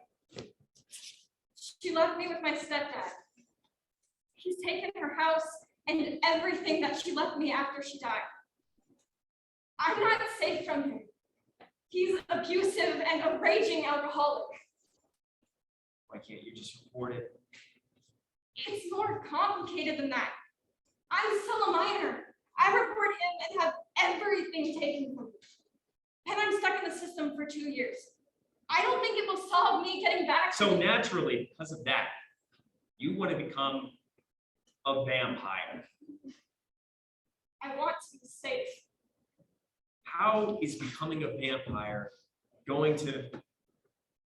Oh, If I kill that son of a bitch, I don't have to live in fear for the rest of my life. you're 16 years old. You can't possibly have that sort of thing on your conscience. If I'm a vampire, I can get rid of him, and they won't be able to track her back to me. That doesn't change the fact that you'll still be a minor. You'll still fall back into the system. What then? I'll need a guardian. Can't be suggesting that I be your guardian. Let's face it. When I become a vampire, I'll need guidance. I'll need somebody to show me the ropes. You're going to have to be that person. So let me just think with me here for a second. You're involving me in a murder plot and then having me babysit. Did I miss anything? No, I think you pretty much got it. Okay. So listen, I know you're having a hard time. Believe me, I had a crazy father once upon a time, many years. But this is murder we're talking about, and you're 16. Me being 16 doesn't stop him from doing anything. I'm sorry. I don't want to kill anyone. I really don't, but I'll be scared my whole life. I'm barely heavy enough to donate blood. I'm small and have the upper body strength of a 4-year-old. I just want my life back. What if I got rid of him for you? You think I would trust you with that? You literally got caught by a 16-year-old with nothing but a TikTok. Plus, I can't ask you to do it. This is my ethics. It has to be me. If I turn you into a vampire, then I have to be your babysitter. You become my responsibility. Do you think I want that? What will things look like for us anyways? You grow up and then we part ways. Yes, but you don't have to be my guardian for so long. I turn 18 soon. But if I go home today, I might never get the chance. He got a call from school today from my counselor, and I'm afraid to go home. Kid, I don't think you understand the severity of this change you're asking me to put you through. Will killing him really solve your problems? What about the life you'll have to give up? I'm not living much of a life anyways. It's not like I want you to make me a vampire for a stupid reason. I just want to be able to protect myself.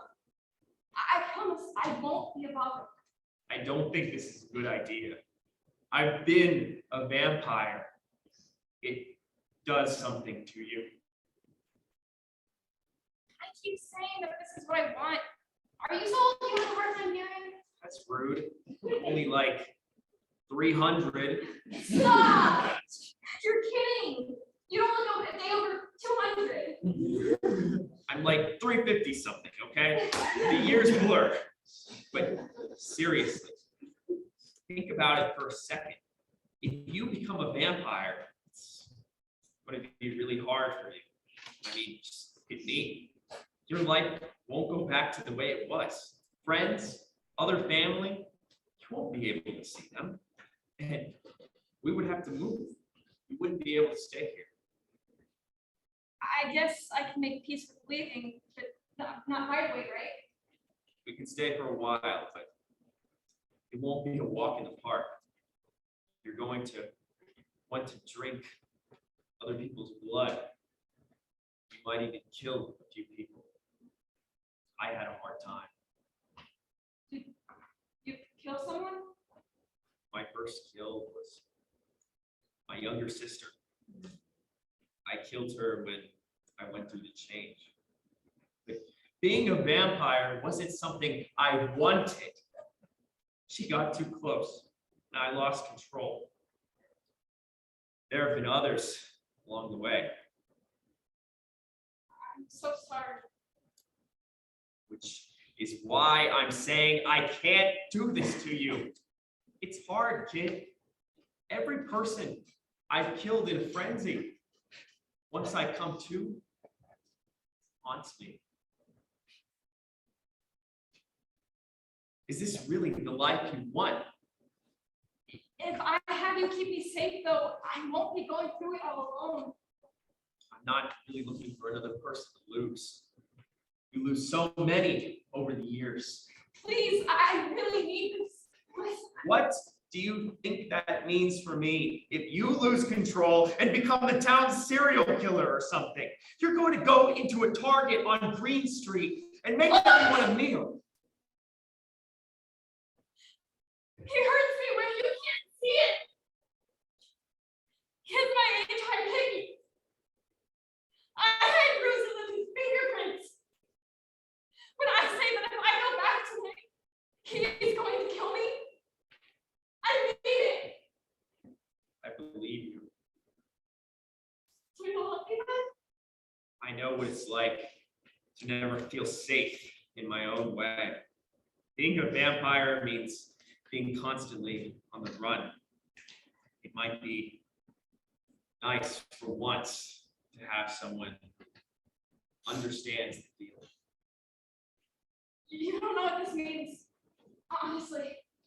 Someone who hurts children intentionally doesn't deserve anything at all. Before you bite me, just curious. Do you sparkle in the sunlight? Out of all the things to ask, no! This isn't freaking Twilight. Buffy the Vampire Slayer, Vampire Diaries, Vampire Cat.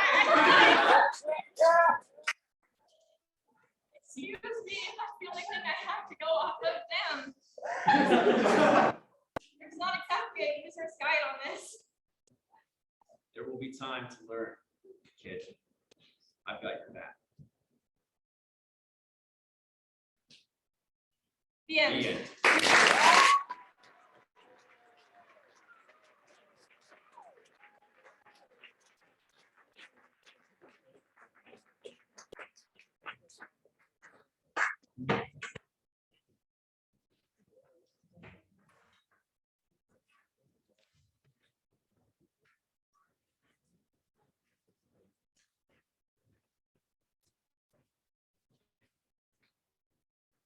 Monster and the Spider, a 10-minute play by Katie Caduto, directed by Casey Cody.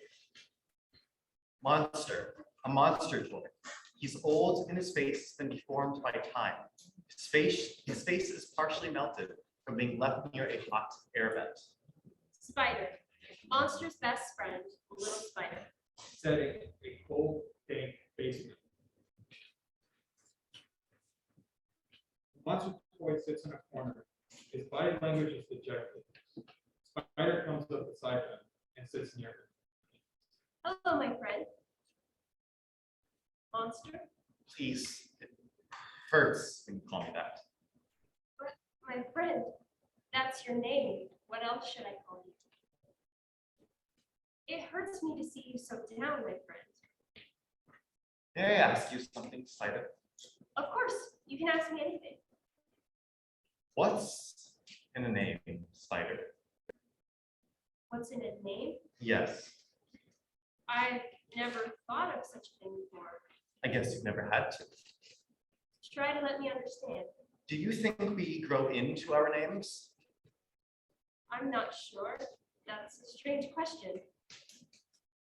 I don't want to be a monster, Spider. I just want to be loved. What's wrong with being a monster? Monster looks to the stairs and then to Spider. I've been alive a long time, friend. Toys, we live many different lives with many different people. And our purpose is to be used by the people who love us. It's to feel like we matter. And that's when we can feel happy. I know I'm not the hero toy. I was never meant to fall in love with a princess or live in a big pink castle. I knew it when I saw my box, when I saw the big red letters, gruesome monster toy. When I saw the depiction of someone, me, on the floor, while another toy stood over my dead body.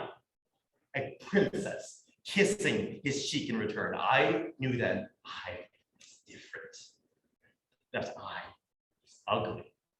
And for a little while, that was okay, because at least it meant that I had value to them, that I was part of a set, and that was enough. Monster. But over time, it started to hurt more and more. Why couldn't the princess love me? And as the hero's sword continued to pierce through me, I started to wonder what made me different, so different that I had to be hated. I don't know, monster. You're my best friend. Spiders like me, we don't have much, and our lives aren't very long. In a couple of years, I'll be gone, but the years I've spent with you have been worth lifetimes. I don't care what you look like, monster, because you are my first friend in all of the world. And for that, I'll love you for the rest of forever. That's very sweet, friend. I meant it. But, monster, I hope you know that our happiness doesn't depend on if we're useful to others. You deserve to be loved no matter what. Spider awkwardly hugs the monster.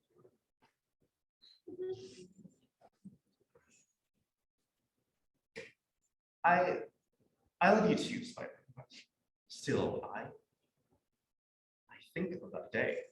It wasn't long before we met. The little boy was playing with me as usual, but his mother called him for dinner, so he left me by the heater. Over and saw the hero sitting comfortably on the carpet. I began to sweat, and the heat started to hurt. Before long, I noticed my flesh started to drip. One by one, eye, a cheekbone, all morphed into one thing. I tried to call for them, but no one heard me, so I just waited and waited and waited.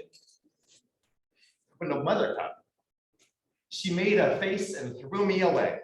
She called me garbage and ugly. She put me into a black bag and took me here. Monster gesticulates to the basement.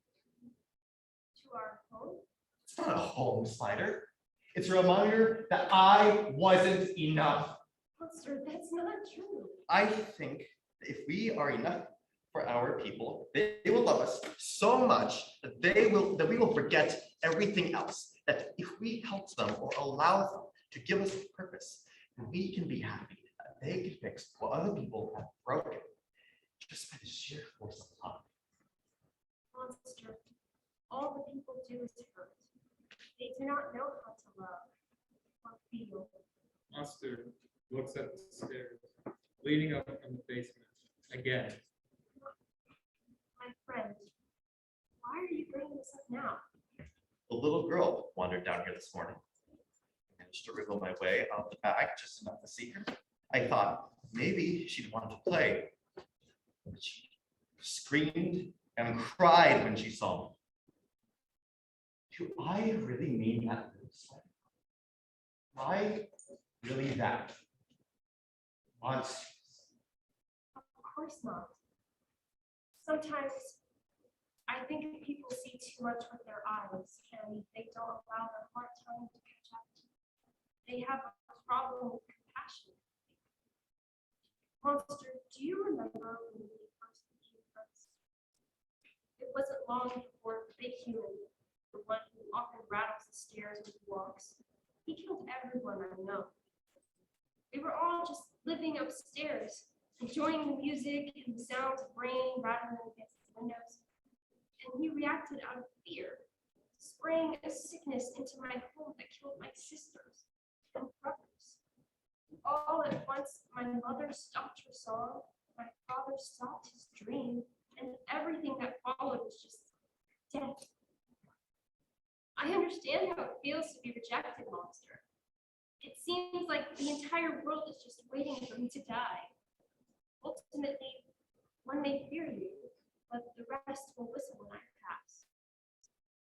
The little one screamed when she saw you, and the big one killed my family. We were all just living here together, quietly in a corner, not bothering anyone, and they killed us anyway.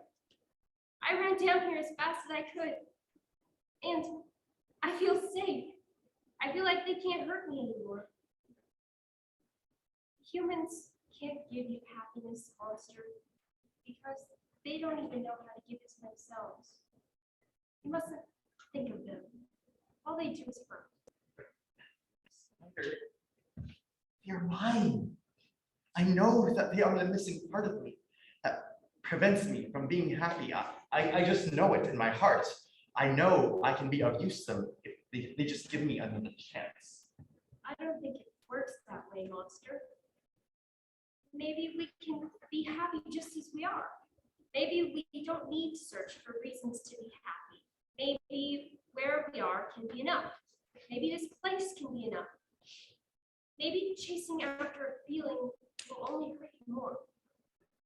Toys. And if a toy isn't loved, isn't played with, what's the point in existing at all? If a little girl is too scared of my face, if a child forgets that I don't have purpose, or if my purpose rejects me, then what is there for me to be? My friend, you can be my friend. I love you just the way you are. Thank you. That doesn't make you happy, does it? It does. But not happy enough. I just thought that maybe I could try to leave. Maybe if they saw me with the others, they would realize that I'm not all that different. That they don't have to be afraid of me. That I could be of use to them. You want to leave? Leave where? The basement? Yes. But where would you go? Wherever they are. But Monster, Spider, I have to. I feel like if I stay here, I'll die. I'll just die. The monster stands up and looks at the stairs. The monster starts to hobble forward and plays near the first stair. Fire chases after him. Monster, please. What about us? What about your friends? Aren't we enough? Monster hesitates. Looks out the door at the top of the stairs. Then looks back at Spider. We can figure this out together. You don't have to leave. Maybe the basement can be enough. Maybe we can be enough. Maybe you're chasing something that isn't real, Monster. Monster looks at Spider with stretched arm. The monster's awkward as he pulls his body at the first step. But he manages to get up. The spider manages to hop up the stairs as he follows the toy. Monster, please. The rejection by one does not equate to the entirety of our identity. If that were so, I would be nothing at all. I'm not like you, Spider. Your light is in the shadows, mine is in the sun. I can't adapt to this world like you have. And maybe they could make me happy. Maybe the search for purpose doesn't have to be all bad. I want to be able to feel the sun on my face, feel needed by a child. I want someone to look at me and see me. I want to exist with a spider. I believe I am theirs and they are mine. And you and I, we're alike in many ways. We like the way the walls rumble when the mother plays the piano or when she sings. We like the stillness and the quiet of the ears. And I cannot stay just because you love me. Just as much as that, I cannot simply just become happy just because of that same love. Spider comes closer to the floor. Then let me climb with you, if not simply to say goodbye. The monster nods. The toy and the spider attempt to climb the stairs together, but it is difficult because the steps are so big and they are so small. The spider clings onto the monster. They continue to fumble the stairs. My friend, can I ask you a question about people? Yes, of course. Monster continues to try the stairs clumsily. Sometimes he trips and almost falls down the stairs, but he still manages to climb to the best of his ability. The spider is now fumbling around the stairs with no longer on his back. Humans. They hurt both of us, Monster. But down here, there is no hurt. What if they hurt you again? Or leave you behind? What is wrong with just being content with what we have, Monster? Why do we have to chase things that might not be good for us just because we believe that they might save us from ourselves? What do you mean? I don't believe being seen by the humans will make that happen. I think when we chase imaginary things, it's easy to think that maybe they'll fix us because it's easy to imagine that what we really want could be enough to feed our souls. Maybe it's not. Maybe the humans are just violent and cruel. And maybe they'll hurt you again. Maybe what they did to you wasn't a mistake. Maybe it's just who they are. This doesn't feel like a question, Spider. Why do you want their love, Monster? Why do you want mine? Yours doesn't hurt, Monster. Theirs does. I don't think we can choose who makes our spirit feel rattled. I think sometimes we are tied to things that we do not understand. I'm sorry that the large one hurt your family, and I'm sorry that it hurts you that I must leave, but I can't change the way that my spirit calls to them. As much as I cannot stop the way that they do not feel for those they do not understand. Spider, I wish I could tell you. I wish you could understand. I yearn to be satisfied here. To be happy simply just to exist within what I know, but I understand. But you're not happy. Can't always be happy. Sometimes we're just sad, and sometimes we have to let go of what we cannot control. But at the same time, I can't stop you. And if this is what you want, then maybe I'll just have to let you go. The monster awkwardly hugs the spider. I wish I could make. You do. But I wish my lack of presence would still make you happy. Life is more complicated than that, Monster. We are more complicated than that. The two continue to climb until they're almost at the top stairs. Maybe you could come with. They are less active at night, aren't they? The people? Love is not always death over. Please do not want that for me. But I can't leave here, monster. This is my home, just like they are yours. I will miss all of you.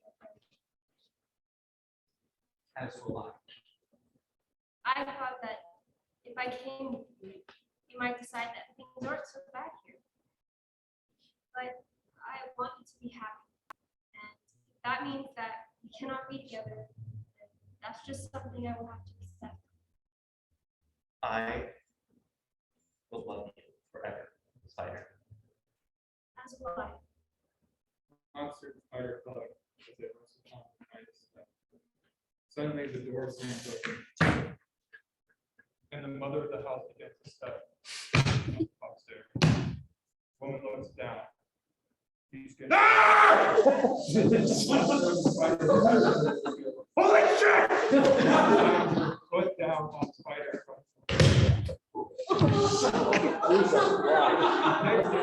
Downstairs. And he crawls to the bottom. The woman slams the door, and Monster hears the thudding of her footsteps as she goes. Monster lays on his back and looks at the ceiling. Spider lays dead on the top stairs. As Monster lays, he can hear the woman faintly whistling from somewhere in the house. Yeah.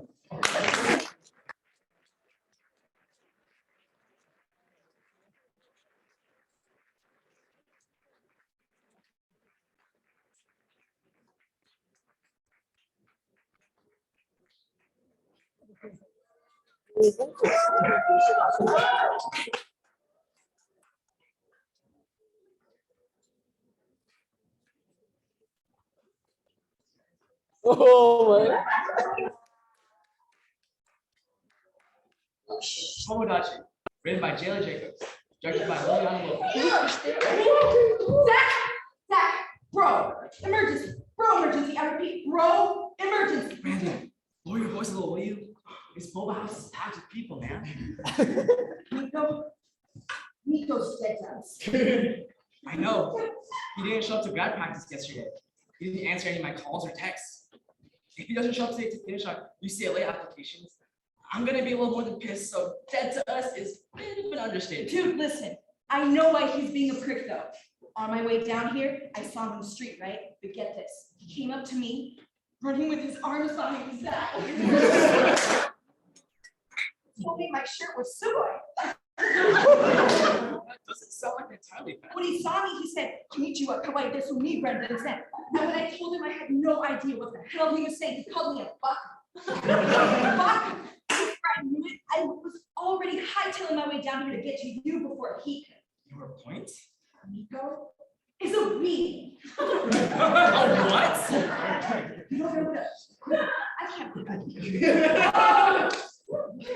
A weed is someone who's super into anime, right? And I mean super into it. They start speaking Japanese. And when I say that, I mean they believe they can because Google Translate is their best friend. Japan is some superior country. They go on Ancestry.com to see what % of Asian they are. They spoon their body pillows late at night and treat them like waifus or husbandos. They still want to be Japanese. They want to be anime. Hell, every time you even mention, breathe the same air as anime, they'll talk to you about it for hours and hours and hours. No end, man, no end. What's so funny? Sounds a lot like your brony phase in 7th grade. Dare remind me of that. All right, Prince Alicorn. Shut up. On a serious note, what are we gonna do with Nico? If all this weebery is,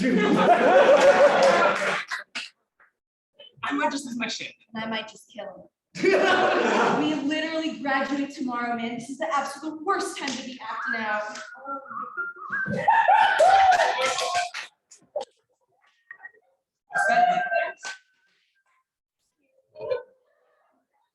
Hi, Tomodachi.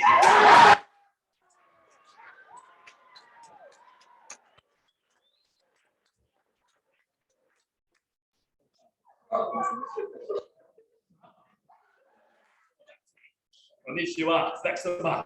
Konnichiwa, Yan-san. Nico. I am no longer Nico. Kono Nico Sama. Nico, Sama-san kun-chan, sir. Where the hell were you yesterday? Brandon and I were waiting on you to grab C-Stage for the ceremony tomorrow. You must understand the Subarashi renewal I've undergone. My eyes have finally been opened up to the Sugoi-ness of Japan. This is a revelation. Senpai, a new chapter. Just yesterday, I discovered the most kawaii desu meat art form that ever graced this earth. Anime. That I decided to commit my life to it. Saksama,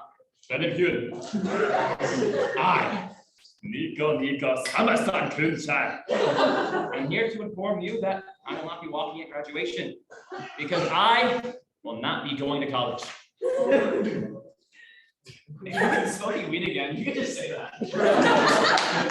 This is by no decision of the devil's lettuce. This is the true meaning. How come it's a problem when I want to like anime? You were totally okay with Brandon's brony face in 7th grade. After his parents' divorce, he was a diehard MLP fan for like a whole year in. But I wasn't trying to become a literal pony or quit on my future. Besides, it was middle school. I mean, that kind of Star Trek phase. Because it was the only thing my parents did watch after how Marvel movies were turning me gay. We talk about how fine George Takei was in his prime. Okay, exactly. Think the Starfleet officer guy is hot. We know. My point is, everybody has embarrassing phases. This isn't a phase. This is a moment of enlightenment. Hey, you. Okay. I don't know if you heard me and my bros over here, but help me prove my point, will ya? Random question. Have you ever had an embarrassing phase, like a horse phase, a mom jeans phase, a weed phase? No? You didn't have a weird phase? Okay. No? Yeah. All right, you guys know. Cool. All right. Based on that, bro to bro, you can trust me. Do you think that this is getting too far? He's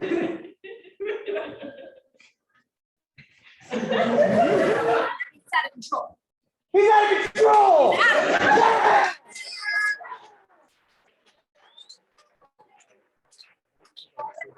Damn rocker, bro. Bringing other customers into our conversation helps because I know you don't like attention, but this helps. How does that help when that doesn't even answer my question, baka?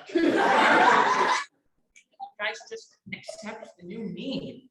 I thought we were Tomodachi come hell or high water.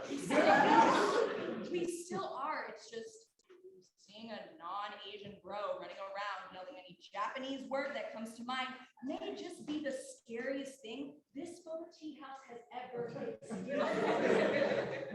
People here are watching us. If you haven't noticed, look at Zach, man. It's gotta be embarrassing. I never said I was embarrassed. Yeah, it's weird and kind of creepy to look at up close. Considering how quickly Nico transformed from weed bro to weed bro. If it makes him happy, so be it. I'd be lying if I said I wasn't a little jealous. He picked up more Japanese one night than I could pick up Tagalog from my own wallet. Yeah, I It is a lot. There's a way to enjoy something without making it your entire personality. You can seriously piss off the wrong Asian people. I don't like that dude. Not to be a Twitter head or nothing, but this is really diving into the realm of cultural appropriation.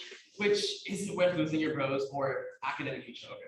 Phases pass, Nico, so you can't bet your whole life away on freaking anime. What if you change your mind? Yada doesn't. You will. Remember when we were choosing after school clubs in elementary and we changed extracurriculars every week?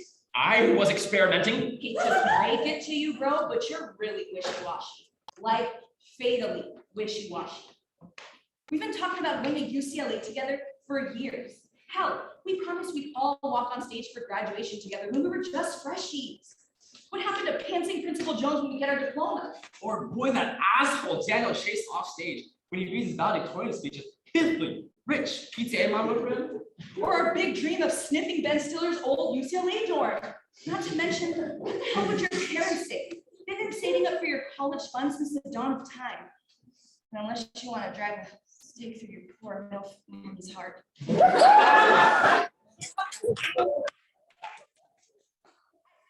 your money where your mouth is like, nah. Masaka, I already have a totally epic plan for my college fund that won't end with me suffering from student debt for the rest of my miserable life. Like what? A one-way ticket for a flight to Japan that conveniently leaves tomorrow? No.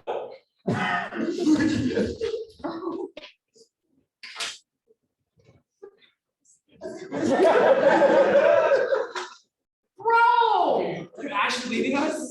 Go ahead. I had no other choice. Had no other. You should have talked to us first. Or at least bought us tickets too. What is wrong with you, man? We tell each other everything. So how come when it comes to moving to a whole other country, all of a sudden you forget how to text or call? Does our daycare friendship mean nothing to you? I can't believe. I didn't get into college, okay?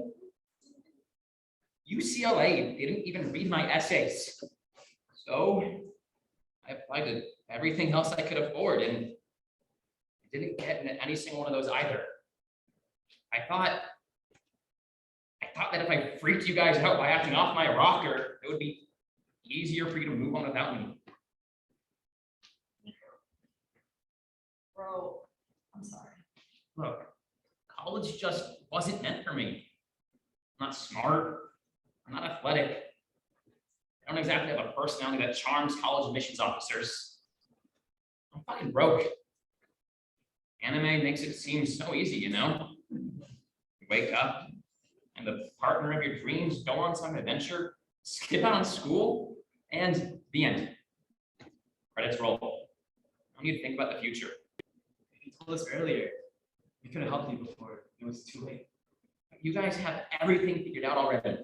Scholarships and FAFSA, driver's licenses, and everything else about adulting. I didn't want to hold you guys back. Shit, we were kids when we made up that big UCLA dream. We can't always be together. It's unrealistic. I'll let your paperwork already. Don't worry about me.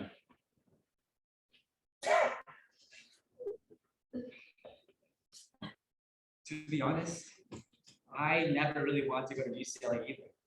My Lola keeps saying it's so far from Riverside area. I don't want to leave here either, so I was thinking about going to UCR maybe.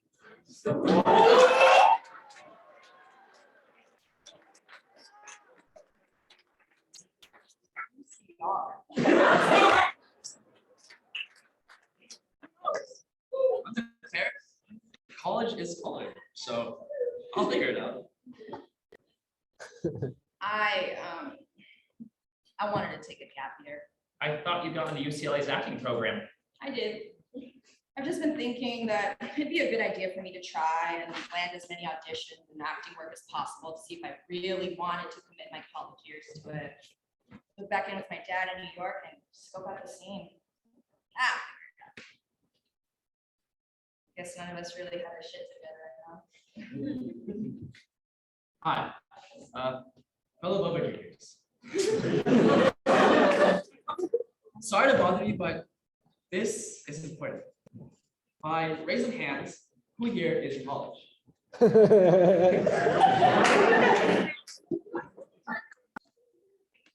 those who are in college, who here is majoring in something they don't even like?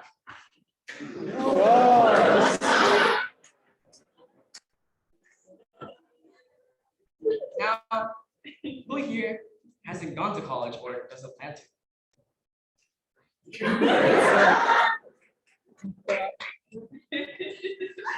So, what do you do? Oh no. Thank you for sharing.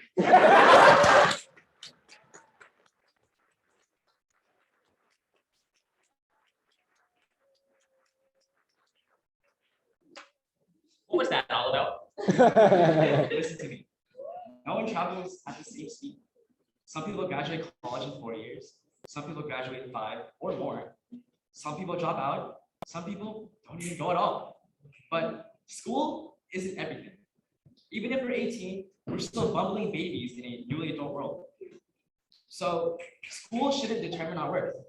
Besides, UCLA or not, you are still my bro. And if college is something you really want to do, you can just apply again next time around. You can take this break to get yourself together, you know? Find some passions or some deep shit like that. Before you come up with another wild solo plan, let us help next time. You hear me? Dumbass. I hear you. Now, cancel that ticket to Japan and come to graduation with us already. We deserve to at least celebrate getting out of this high school hellhole. And canceled. Thanks, guys. I don't know what I was thinking when I thought leaving YouTube behind was a good idea.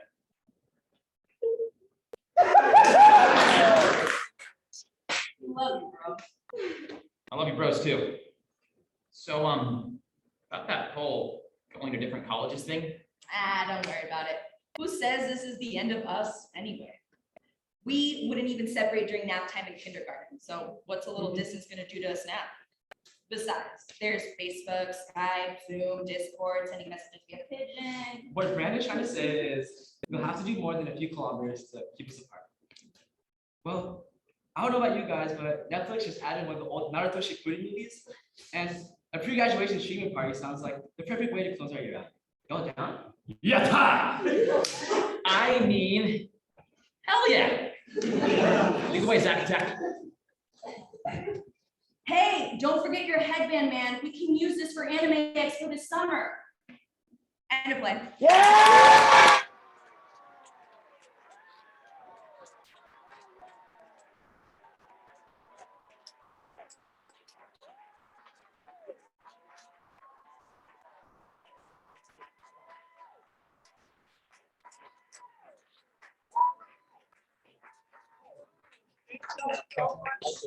Night one of Playworks. Just as a reminder, we will be having our talk back begin in about 3-ish minutes. We invite you all to stay, of course. Thank you so much for coming. Have a good night. Thank you.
And then they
Oh man, that was some great shit. Really?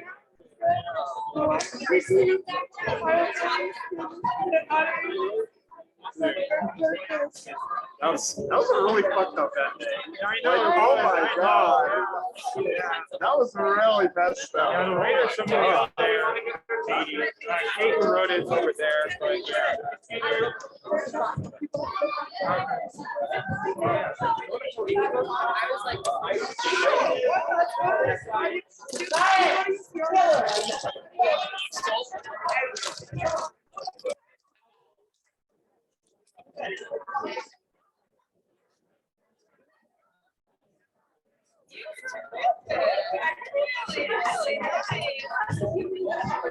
Wilson.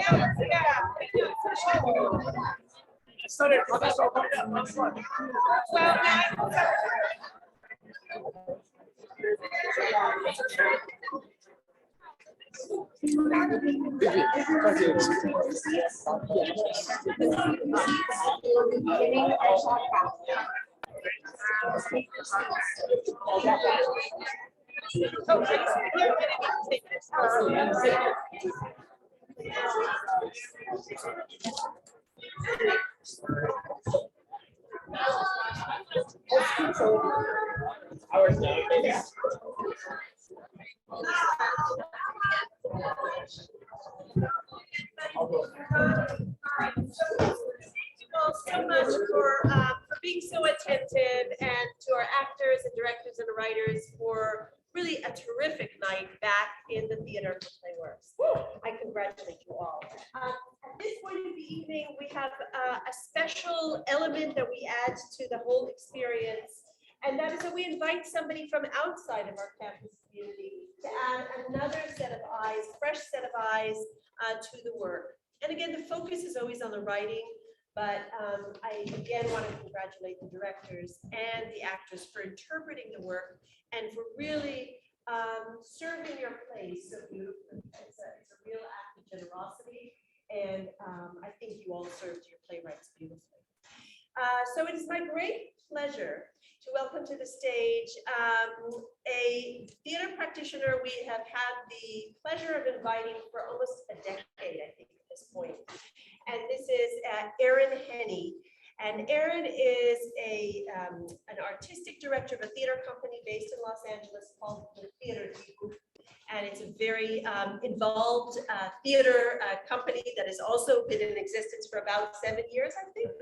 A decade also, my God, my time frame.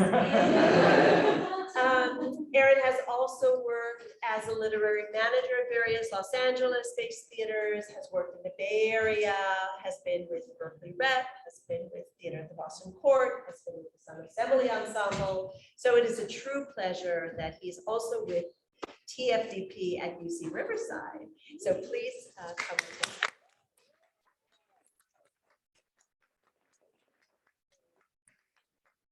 Everyone.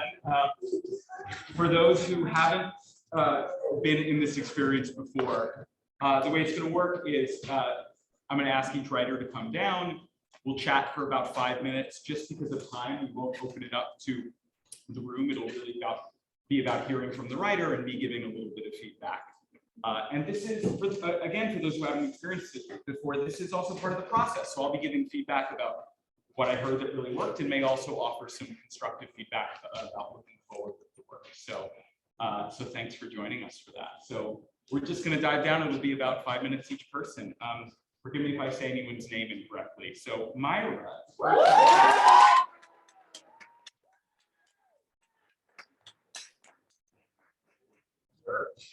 So before we start, first of all, this is the first play of The Magic, and congrats to the director and the team as well. Nicely done. I'm going to start where I usually start, which is I always ask, tell us a little bit about kind of where this idea started, how you came up with it. Yeah, well, I wrote this piece, I believe this order, if I'm not mistaken. It was an assignment. We were tasked to write a 10-minute play in Kate on Jay's class.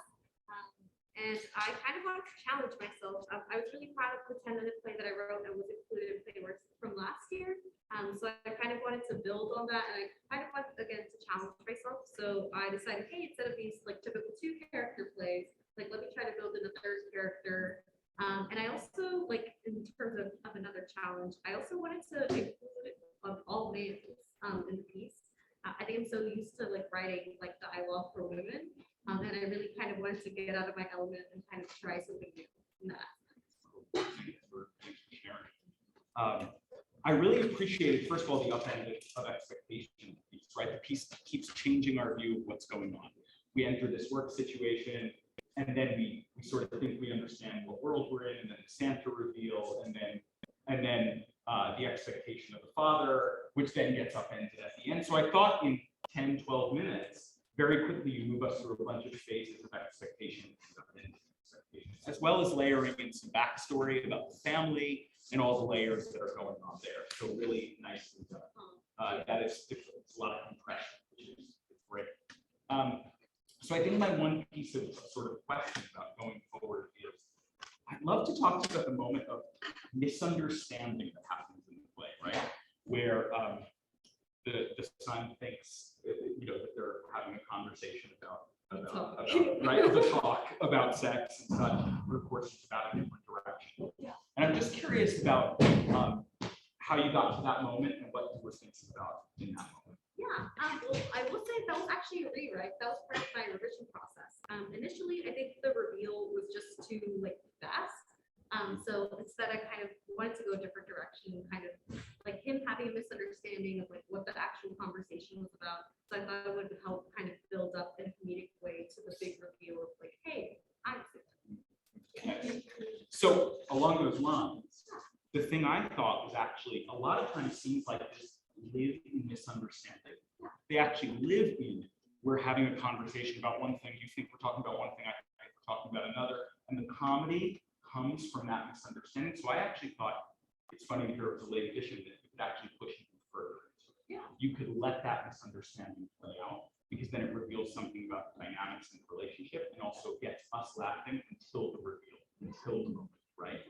The other thing I would offer is, underneath what's going on in this play is a play about healing, right? About family healing, about loss, about kind of letting go of childhood ideas about something while a father is also healing from loss.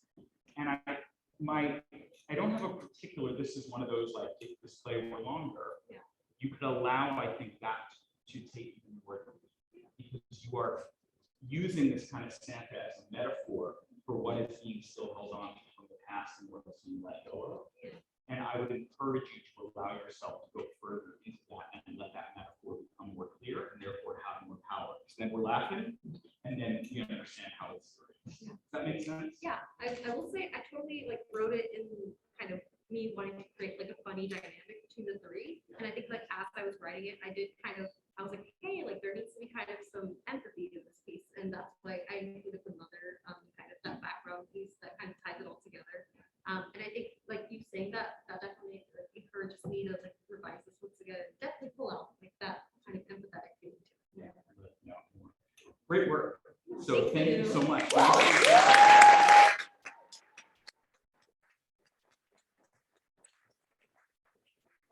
Folks over here, if we move back just a little, would you see us more? You all right? All right, great. Thank you. Courtney.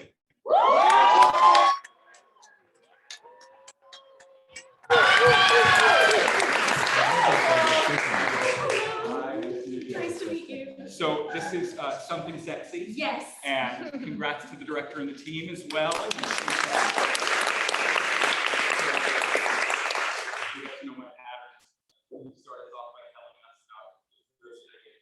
A daunting question, really.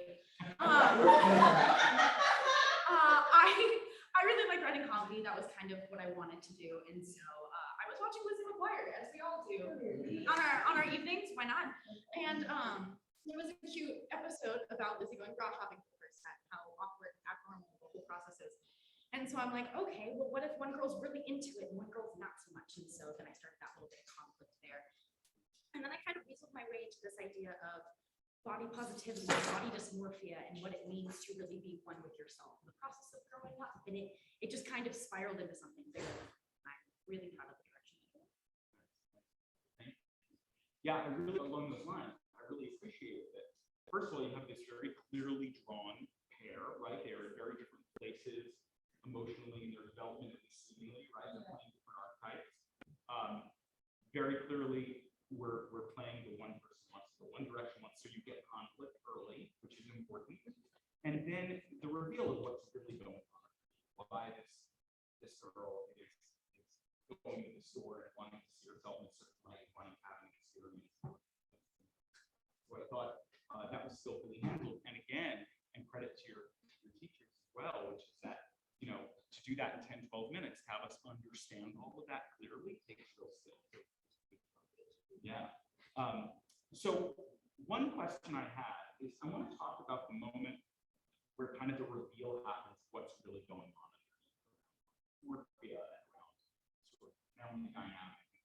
Talk to me about that moment, kind of how that came up in the writing. Yeah, so I was a cheerleader similar to dance, and so I wanted them to be in that setting. And there's just a lot of toxic ideals about what your body is and what it should be and how you grow into it and what it becomes, especially at that pivotal moment when you're going to high school. It's like, now I have to present myself as sexy, like who am I? And it's just kind of finding your footing with that. But there was no real emphasis for how it was going to play with that dad and that older sister, stepmother, weird dynamic sort of thing. It just felt the most natural to do that in that way. But it felt like a very real come to fruition moment when the friend Cynthia learns about Lacey's struggles with that. So my thought during that is I found myself, like, I believed the moment I understood the reveal. If my memory serves correct, the play backs away before the reveal, right? There's sort of conflict between them. There's a breath, and then she's looking in the mirror, and there's a, you know, Do I think I look? do I think I look fat? And one thing I will say about a 10 or 12 minute play is that when we back away from the tension in order to make a reveal, sometimes the sort of forward motion gets lost. And I wonder if there was an opportunity for you to actually let that reveal come out of the conflict ramping up until it has to come out, right? Because of just the short play, when we take that space in the midst of it, it's more difficult than it is normal. Because it also then would allow the conflict between them to continue to grow. And then suddenly the other character also has a kind of awakening in a different way than if it just happened naturally in the moment. Does that make sense? Absolutely, yes. And I think this had undergone a rewrite, but I initially had it building, but I had the salesperson still there. And I gave her the moment of aha, like come to fruition moment. And it felt a little less about their dynamic. So it's trying to incorporate it in that moment where they're building and building and building, but not having that salesperson take that heat of the moment away. Right.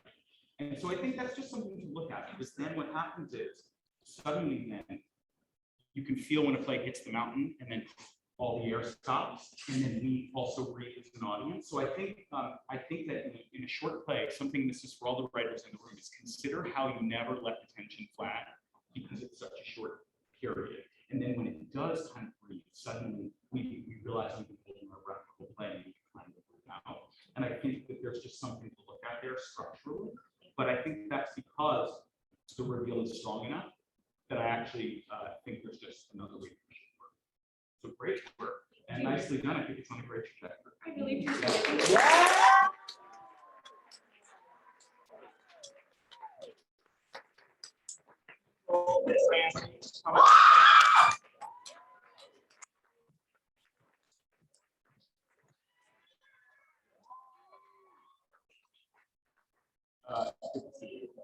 Sure. And your play is Bar Ruwenzori. Okay, great. So first again, just a round of applause for the director and the team. Tell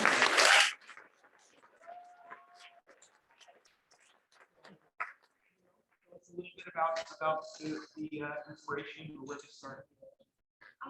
Yeah. Okay, so I heard someone say something about Black Girl Magic and how they didn't appreciate the title being sprung on them. And that just got me thinking, why? And what is Black Girl Magic? What does that really mean? And so, and then it just. Well, I really appreciate it. First of all, the question in the play, right? Something you just revealed as a writer, which is, and I'm hearing this little of starting with like, I'm trying to understand something. And that's why I'm writing a play. And it gives plays a kind of a deep curiosity that then meets the audience. So I thought that worked really well.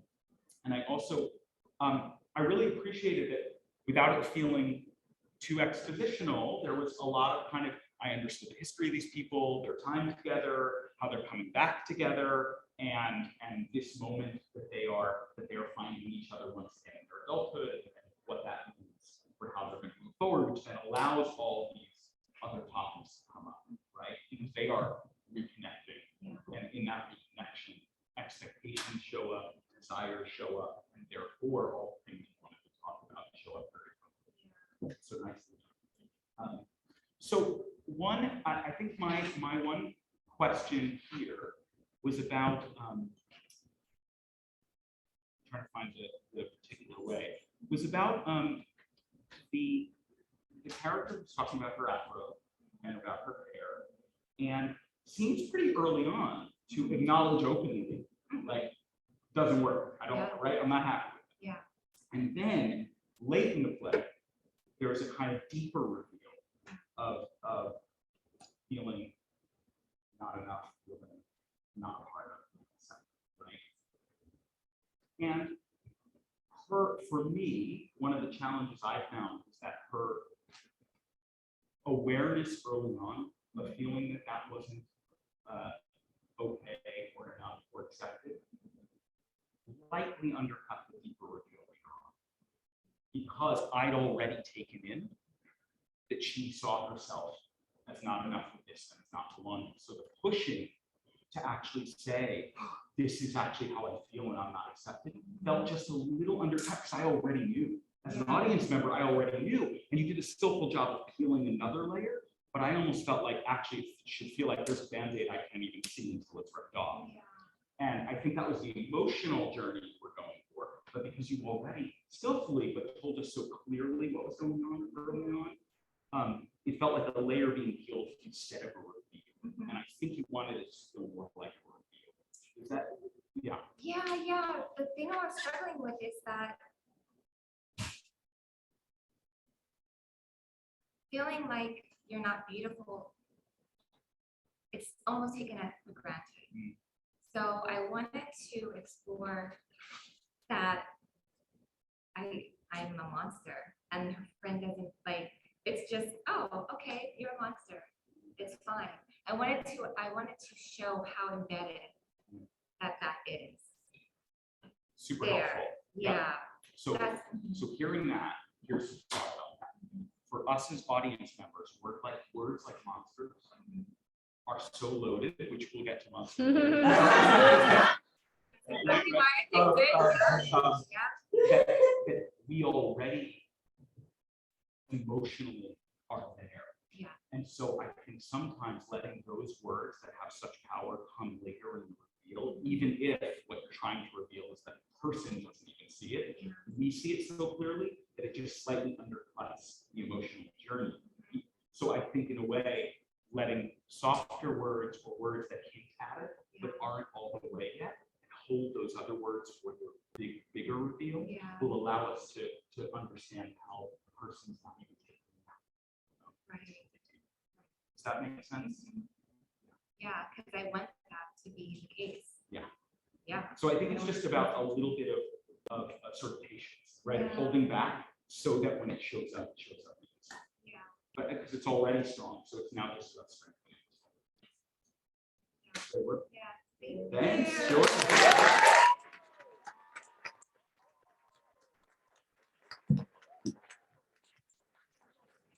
Before I ask the next person to come down, again, for those who haven't been with us before, this is also the point I always want to say thank you to the writers, because it is such a strange thing, right? To be like, thank you so much for having just the first public showing of this work you just worked on, and now here's some notes, my friends.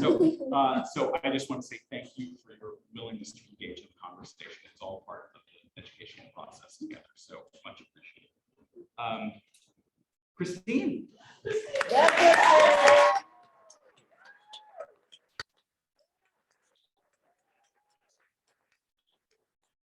This is all about vaccine, and again, a round of applause for the director and the team. The question, although it may seem somewhat obvious, but what was your inspiration? As you probably can tell, it's a very personal story, and it was after one of the first heated argument with my mom, and I kept my cool. I went back to my room and start bawling my eyes out, and I take out my phone and open up. No, I'm gonna write about this. Yeah, and of course it doesn't come from annoyance or grudge, maybe a little bit. And for that, I understand this very fundamental difference of how our opinions are, and we are not ready to let go. We're not ready to accept different and different paths into a very universal mother-daughter or parent or even any relationship issues, and that into play. And even though the title is called vaccine, but it's not all of that. It's never all of that. Good. Thanks. I really appreciate and heard that clearly in the play, right? Which is we begin the play and we sort of think we understand what the play is going to be about, right? It's going to be about this conflict around vaccine and sort of a one-layer conflict, which is fine. And then we come to understand, right? It's a play about growing up and growing apart and the nature of adulting, the nature of kind of those differences in perspective that show up in one's experiences. And the vaccine is a large container for it, but it's a container for all of that. And I thought that was very clear. And again, in a very short period to make that, to make us understand that. Yeah. So I was curious about, so the play starts with the conflict around this. And then is it about halfway through the reveal happens about kind of school and enrollment and the requirement of vaccines? Is that about a third or halfway? Yes, I think so. Okay. So a thought, and again, all these notes are just, I just heard, so it's just a thought. I wonder, something to consider in a rewrite or in your next play is the thought about entering as late as possible. I wondered while listening, what would happen if the play entered at that point? If the conflict was around the enrollment. And the reason I wondered was because I felt like all the information we got about them could have shown up centered around the central thing about going to school. And instead that showed up halfway through. And so that while there's tension at the top, in a 10 to 12 minute play, the more you can pack that tension from the very incitement so that it's about something specific, it can have greater impact, right? So if we begin the play at the latest possible moment, we still would get all the conflict between them, but we we also plant the seed earlier. This is about growing apart because you're beginning with conflict that's not going to school. It's not ready to go to school. Like already the seed is already a fruit from moment one. And it's just sort of a general helpful guideline for it's how late can I enter and still get all the conflict. So that was my only thought, is if you enter later, you increase the conflict while still getting all the information you want. And then you're planting the seed about school and independence from moment one. How does that resonate? I totally understand, because when I was writing it, one of the problem or like the issue that I have is about having this like climax of emotions or the conflict moment. And in the play, I feel like there's like two conflicts. First is the tuition school, and the other one is the big revealing of already got vaccinated. And I didn't really know how to like organize that part. And I feel like it might be like disrupting the climax movement, because like the twist and then another. And that is what I want to work on like in the future. And then you pointed out that we could bring that to the beginning, and that's really great. Great. Because I think you just said something which is exactly right, that when we get to a climax moment, when we have reveal and then reveal, right? It's about school and then it's about this. That's a lot for the second half of the play to hold, as opposed to kind of ramping up to the one main major thing. So with that being said, I think it's all there. And so this is just the next step or next week. So nicely done.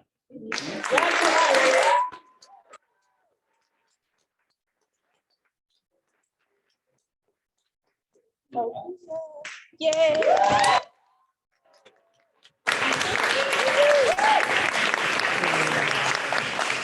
Good to see you. Again, for skill, and I want to congratulate both referees. So, talk to us a little about kind of what we're thinking on this. Like I'm definitely kind of exploring some contentious feelings I have about motherhood and expectations that I feel I'm having like a feminine viewpoint. But I also wanted to explore how distress can force people into silence and sometimes speaking too much and not speaking their mind, but also speaking their mind at the same time. Sometimes they have put their foot in their mouth in like interesting ways that would have to go and look Bruce, oh, you did this to me. But obviously he did it, and she regrets that immediately. And then Bruce with his ghost story, he's just like to just say things to people to hope that they respond to it. Don't feel how distressed you are. Nice. I thought that hearing you say that, I thought the play a really skillful job of kind of setting up that dynamic of people navigating space through something. And it was attached to things in space and time, which is how life often works, right? We're making eggs, we're burning the eggs, we're talking about the berries, we're on the roof, the goats, but it did a skillful job of letting the things of life hold the space for the way in which people try to navigate with each other. And I thought that really did a nice job of, instead of playwright saying, here's what's going on, the things they're talking about and not talking about become a way for us to understand the dynamic of the relationship. So really skillful. So I'd love to hear from you about kind of, and if I were just an audience member, I wouldn't ask you to do this, but I'm going to ask you as a dramaturg, right? Which is, where did you want to leave us? Like, what was your thought about kind of where they went, or what emotional state you wanted to leave us in? Interesting, because I went back and forth about the last time a lot. So Abigail said, the world is still going, and in this version, Bruce said, no, it's not. But before that, he used to say, but I will hold it still. And I thought that was kind of real time feedback. I thought it was kind of cheesy, but I think that when he says, no, it's not, he still has that kind of like, it's not still going. We're here together in this moment, but it's also, they lost that. I don't have that. Do you think this play, I'm asking a few questions because there's something I'm trying to get to understand, which is, do you think this play is her play play, or is it a play about the couple's trajectory? I would say it's most important 10 minutes of their life. And where do you think they start and where do you think they end emotionally? I would say that he just wants to be there for her, and she's kind of shutting him out. And then by the end of it, they come together. They would have never come together that way before. So I guess the reason I'm asking questions is because I think there's something to look at, and it might require a longer play, which is which is, you know, the trajectory of we're in separate places or we're not dealing with this to we're going to find a way going is actually a pretty large trajectory. And I think at the end I saw that we were headed there, but I wasn't sure that's where you wanted to be. Like I was left in an uncertain place, which I don't mind. But it was the uncertainty not of, oh, I think they're in an uncertain place. It was actually the uncertainty of I'm not sure what trajectory I was going on with them. And I think it's actually because in 10 minutes, you actually might want to consider going the other way, which is even more of something, even more of something, and the question of then how do we continue, right?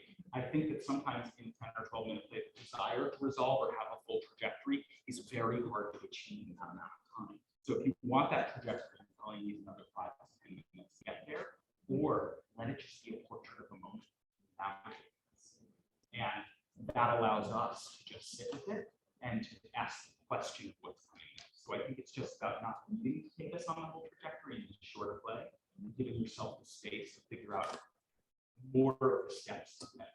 Does that resonate? Any questions about that? No, it's okay. They're not here. It's just you and me. It's fun.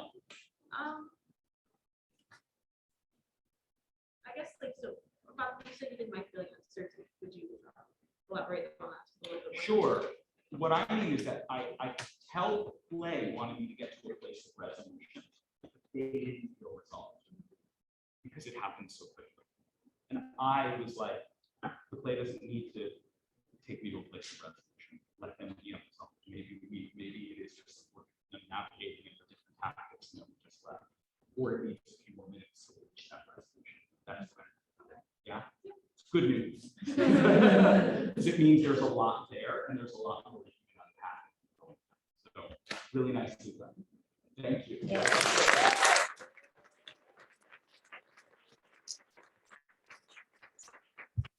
All right, we're going to keep rolling. Thank you so much. Robert.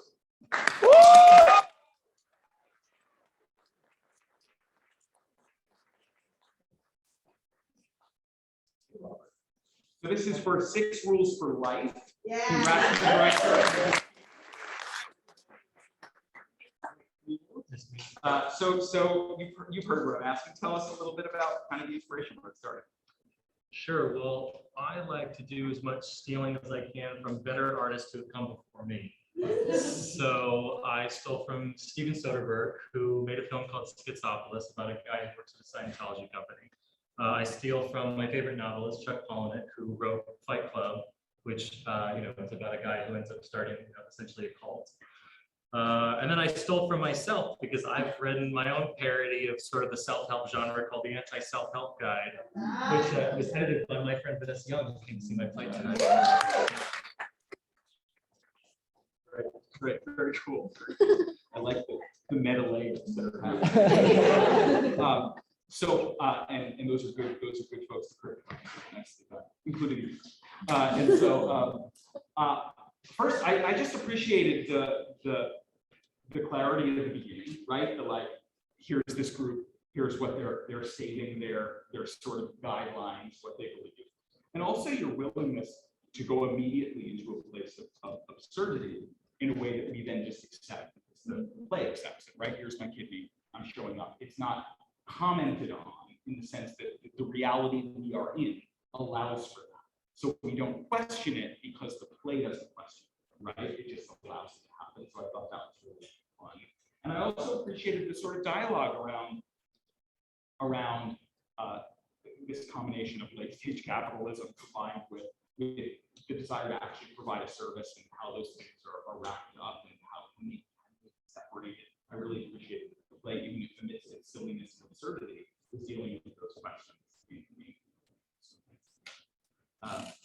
So my question for you is, tell me a little bit about, I had a question about the rules of this world, which is, as I just said, like I want the absurdity, but how indoctrinated are these folks?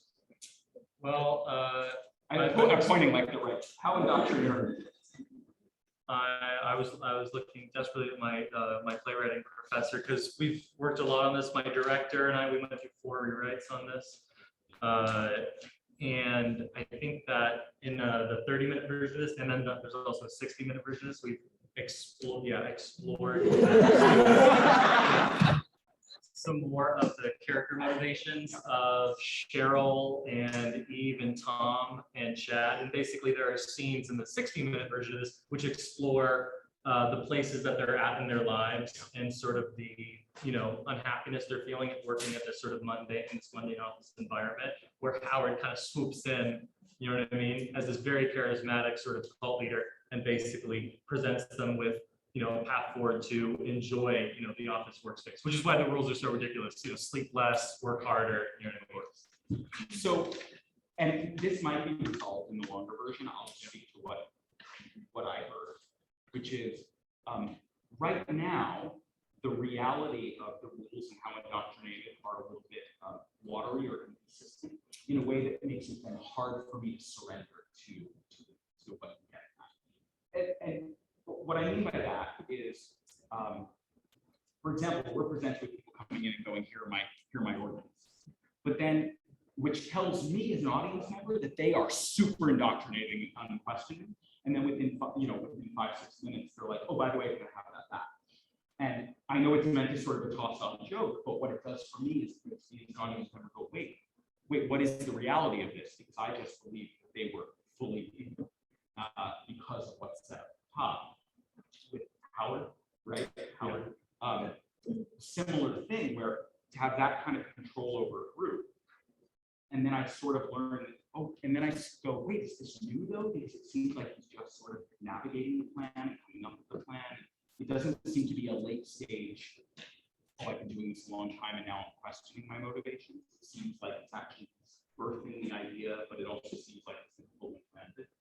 So I think one of the things in a piece like this is because it's living in absurdity, because you're wanting to satirize some things. Those questions of rules and reality are really important, actually. And so the setup of I'm told that they are fully bought in, they are going to become unbought in. That's a word. They're going to become not bought in. It needs to feel like a major flip that's actually up. So I think there's something there where there's something, or with Howard, like you have to understand a little bit more clearly where he is in his trajectory, and so that it becomes a story of somebody awakening or changing, or right now it's doing a few things, and so therefore it's a little hard for it to center around one. Does that make sense to you? No, yeah, I hope that as I continue to expand on this, and I would love to. I'm going to grad school. I'd love to write this as a novel, honestly, because there is a lot to unpack there, right? You know what I mean? And I agree with everything you said. I think that there needs to be more character motivations by why everyone is doing, even though it's a comedy, why they're in such doing things that are so absurd. Yeah. Right. Yeah. Good. So I think so. It's great to see the room to work on, which is great. Yeah. So, but there's a lot there, and there's a lot to kind of have fun with, and play with, and go even deeper as the comedy gets bigger. So nicely done. Thank you, Shannon.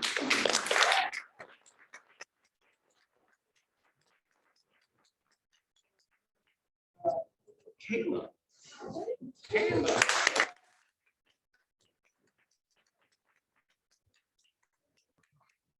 So this is Delta Rho, we love you so, and congrats to the director and the team. Tell us a little bit about when you started. Yeah, I'll start the same way that Robert did and talk about what I stole for this project. One of them was the television show Screen Queens on FX. It's a Ryan Murphy show about murderous sorority girls. It is one of the funniest things I've ever seen. The satire is just so unhinged, and it's like you have to see it to believe it. And it's fantastic. I actually recently watched it a few months ago, and I'm like, wait, this is like one of the best things I've ever seen. Like, yeah, it's fantastic. And then the second thing that I pulled a lot of experience from is this podcast called Snap about someone's Greek life experience that they had at a different university. And it sounded like it was happening. Really terrible stuff. Like, it's another thing that I have to listen to. And third thing was my personal experience in Greek life and my sorority. I've been a part of it for almost 4 years. I'm actually going to become an alumna next week. Very exciting. And even though my experience has been mostly positive, I have my grievances. You know, I hear that it's a lot worse at different schools, a lot better at different schools, but you know, it's still the system. And I just kind of want to channel my frustrations into that. So yeah, that's where this play came from. I really appreciate it. The simplicity of the setup, which then allowed us to hear. I mean, there's something, you know, to recognize kind of what you did, which is using theater for what it's for, right? 4 people on stage, we understand very quickly, you know, the power dynamic and who's who. We understand the task, which is to decide who's getting in. We understand the basic conflict and basic perspective. So then the scene can just go. And this is really important, especially in a short play, which is that within the first 2 minutes, we need to know where we are, what the setup is, who the players are, and what the main task is of the play. And you really set that up super quickly, really nicely done, which then allows us to kind of hear all the other things. So I want to talk about the character London, right? Who's kind of the main, the figure who says I'm out. Yes. Okay, I want to make sure I have the right name. London, what do you think London's sort of trajectory is? Meaning, where does London start versus where London ends? So in her kind of monologue, really towards the end, she kind of talks about the reasons why she wanted to join Row, and a lot of it came down to personal growth, belonging, and I feel like that was kind of like my motivation for becoming a part of this, and it's a lot of other people's motivations. And luckily for me, you know, I've been able to hold true to that in my experience, but you know, with people as horribly evil and anti-Semitic as you know, the other sisters in the chapter, like I could see where that would take her to the breaking point. So to me, I think it was just like seeing behind like the curtain for the first time, because that's kind of like seeing behind the recruitment process and how they chose people. I've never actually been too much of a part of it, but it's what breaks a lot of people when it comes to being part of it. It's a pretty awful selection thing for sure. Sure. So hearing that, I think that makes a ton of sense, and I really got that. Yeah. I wonder if where she starts could be inverted to the other side. Right. Because then we get trapped, right? Which is somebody comes in saying, I'm so excited to be part of this process. Because already at the beginning, I could already feel that this character was like, not sure, was ambivalent.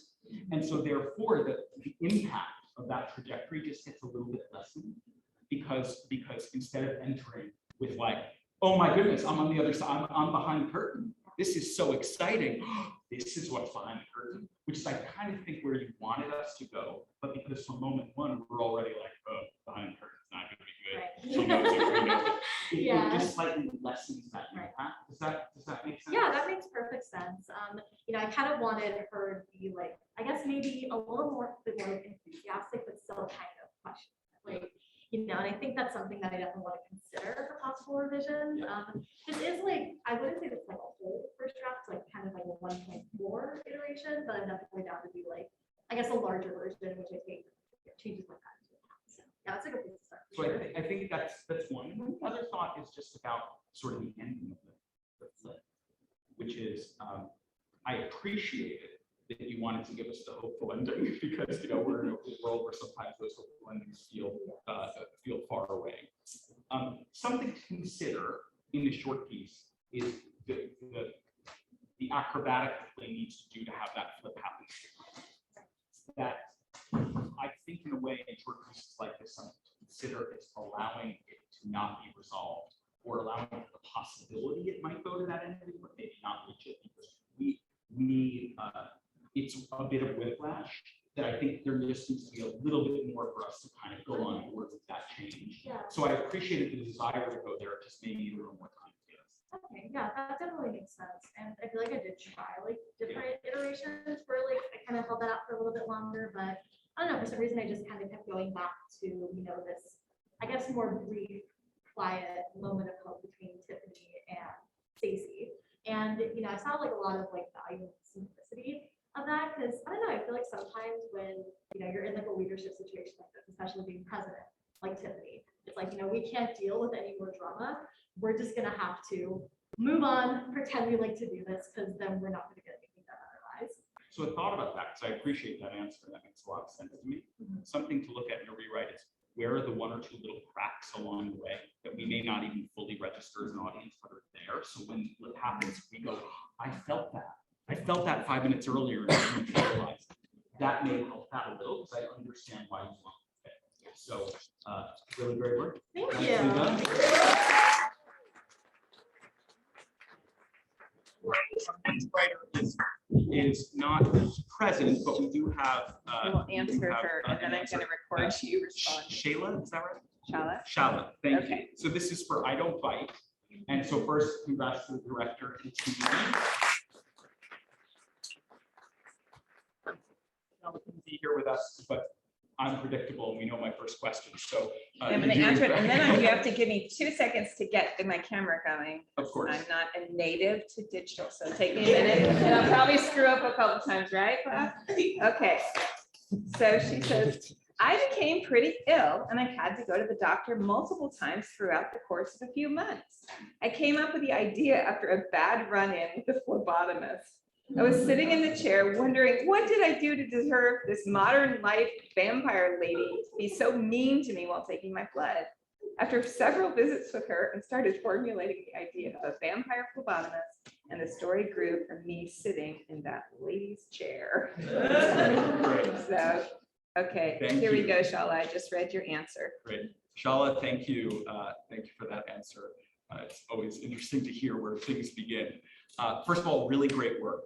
I really appreciated the clarity of the beginning of the situation. This person coming to the blood bank, who has come, is known, seems to have a relationship, and then the way that plays out very quickly of a reveal, the kind of blackmail of the video, I thought was a really smart way of very quickly getting to what the person wanted, so that anytime you have proof, and also the ticking clock, right? It's at 98%, and so it forced the hand of the phlebotomist, which I thought was really smart, because otherwise the play would have had to do a lot of work to get us to why this person might even be willing to consider participating in this. So really skillfully done. I also thought that you did a great job of kind of finding a way to allow the anger and pain that's underneath this desire. We begin in this heightened place, but very quickly we understand why this desire is there and what's driving it and the kind of extreme somebody wants to go to. And this is an example of the specific standing for the universal, right? Which is this person saying, I want to do this to this person who's hurt me. But inside that are layers of metaphor about the power dynamics in society, gender dynamics in society, who is hurt, who is not. And so I thought that was really nicely done. I think the two things to maybe look at were, one, there were rules of the game that kept coming up for me a little bit around murder and around, because there was sort of this getting away with something because one is a vampire, but also still needing to have a guardian and be hidden, that I found myself questioning, well, why is this okay and not this? And what are the rules of society? Why would being a vampire allow her to get away with it, but doing something else wouldn't? I was sort of not yet fully sure of the logic. So that's just something to look at. And I thought too that, and I've said this to one or two other writers, that allowing this character to live more in anger before the fear and sadness come. The fear and sadness are revealed a little early. And so when the big reveal of it happens at the end, I feel like I've already been there. And I think what you might have wanted was for that fear, deep fear and deep sadness reveal at the end to pack a punch, partially because it's suddenly coming out of a person who has been hiding anger and vengeance and a need to protect. And so I feel like just a little patience of holding back on letting us know the depth of feeling, so that when it comes, it really matters. So it's just about patience and allowing somebody to live just in the top layer for the first few minutes before we get to the later layers and the under layers. And that will give the piece even greater impact. So nicely done, and I think there's some room to play, and I think you're doing great work.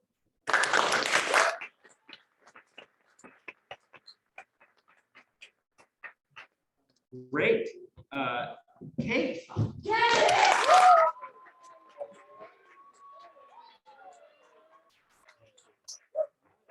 For the monster of the spider. Yes. And again, congratulations. A little bit about where it started. Yeah, so basically what happened is that I went to go visit my parents for the weekend, and there was like a massive spider web in the garage.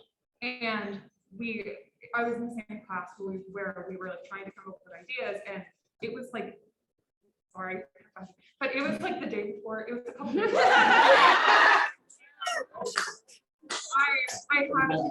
I had like different ideas of where I wanted to go, but I wasn't passionate about anything.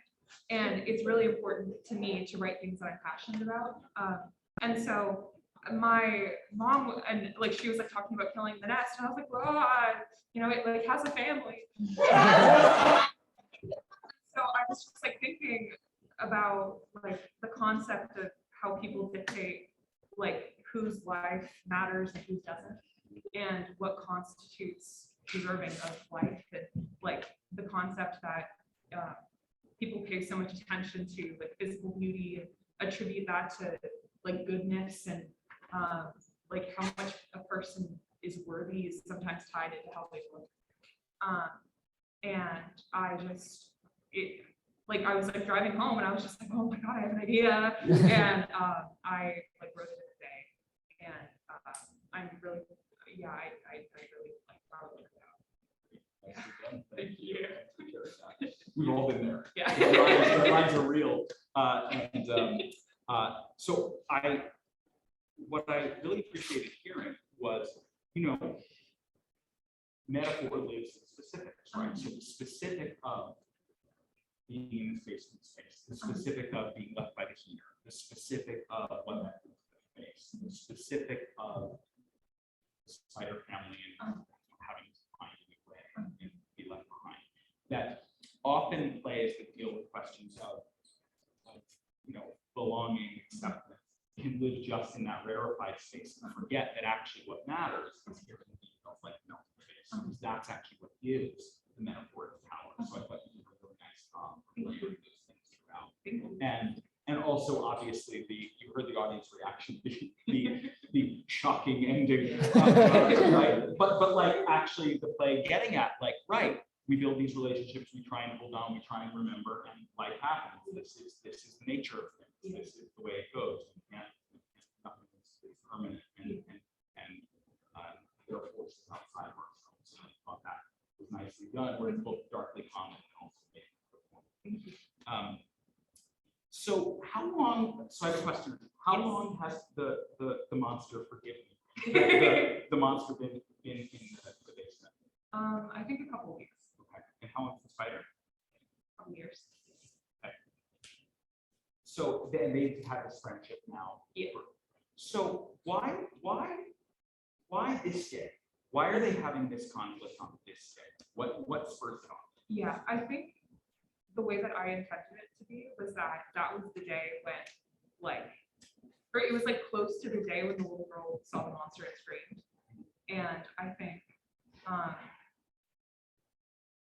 that it was just like the hope that maybe things could get better, and then a child looking at you and like the most innocent people thinking that you're scary.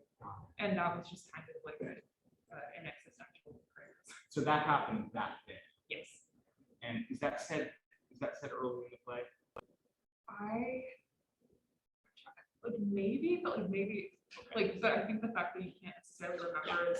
Yeah. So I think that's the note, right? Totally. It's like, what happened was, is I was like, oh, it's interesting they're having this conversation. But for me, the sort of forward motion of like something spurred this on and it needs to happen right now. And there's a crisis of either self or a crisis because of external factors. If it was there, it was sort of buried. Yeah. Right? Yeah. So I couldn't cue into it. And I think that then the piece becomes kind of a meditation on friendship and existence. And meditations on that are fine if there's conflict driving. And so, or if there's need driving it and that need is immediate, it's not theoretical, right? So you already have an answer, and I think it's just about making that more clear. Got it. And I think along those lines, I think you can look at up in conflict between. I want you to stay. I need to go. And letting that be clear and watching tactics happen. There were tactics present, but tactics are like, I might use reverse psychology. I might tease you. I might beg you. I might, right? And so what happened is they got into these sort of philosophical conversations, but the immediate I'm trying this, I'm trying this, I'm trying this is a little bit soft. And I think if that's higher, actually all the metaphors will show up more too, because we get to see the desperation of what characters will do to get their needs. Yeah, totally. Does that make sense? Yeah, absolutely. Great work. Thank you so much.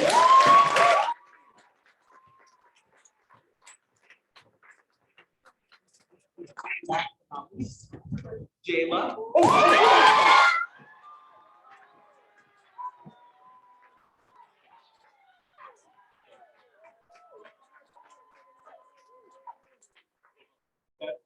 Tomodachi? Yes. All right, thank you. And again, to the director and team.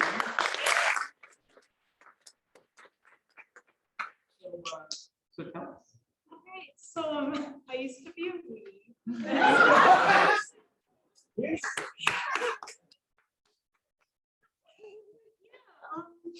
I used to wear like fingerless gloves all the time, had an awful tan on my hands, used to wear the Naruto headband, awful. But the ironic part about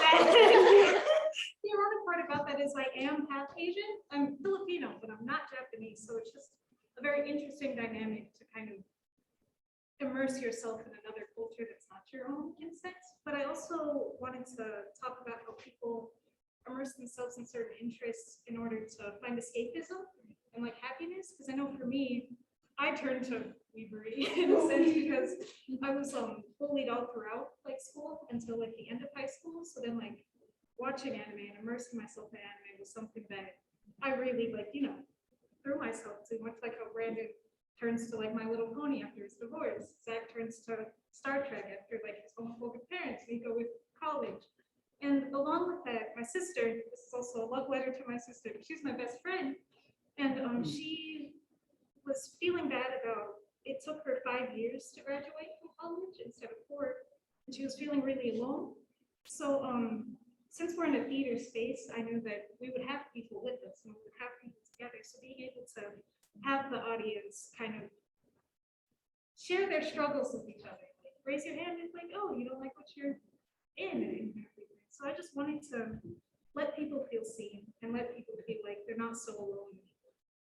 It's cool. So Thanks. That's great. I mean, along those lines, what I thought worked really well was you kept the reality. It's a very tricky thing to do. You kept the reality of the shop, but it was the theater, right? And what we've done, it was a way of accomplishing what you wanted to, which is you didn't break the fourth wall in the sense that the fourth wall was out there because this was the shop, which then allowed for interaction while still existing within the reality of the play, rather than breaking the reality, which is really nicely done and included everybody and allowed for some really fun interaction. And I also thought that your comic sensibilities are really strong, right? That sense of like quick setup and then that character enters and we're like, oh, that's what they're talking about. I got it. Yes, you were still hearing laughs as I bring it up, right? Because it's so extreme, but we immediately understand what's going on, right? And I thought that was nicely done. And also, I thought what you just said is in this moment when we have been so separated, not together, that this acknowledgement of the frailty and uncertainty that do people want to go to college, do they not, what time do they need for themselves, and we know what they're doing with their lives, and naming it, but naming it in a kind of light way that still allows us to hear it, I thought was really, yeah. So I want to, my question is actually about some of these three characters. And I'd love to hear from you what place do you think the character who which character? Oh, Zach. Zach. Yes, talk to me about Zach's relationship to what's going on with Yeah, so I had him in my character list. He's written down as dad bro. So there's overcompensating for coolness bro, dad bro, lead bro.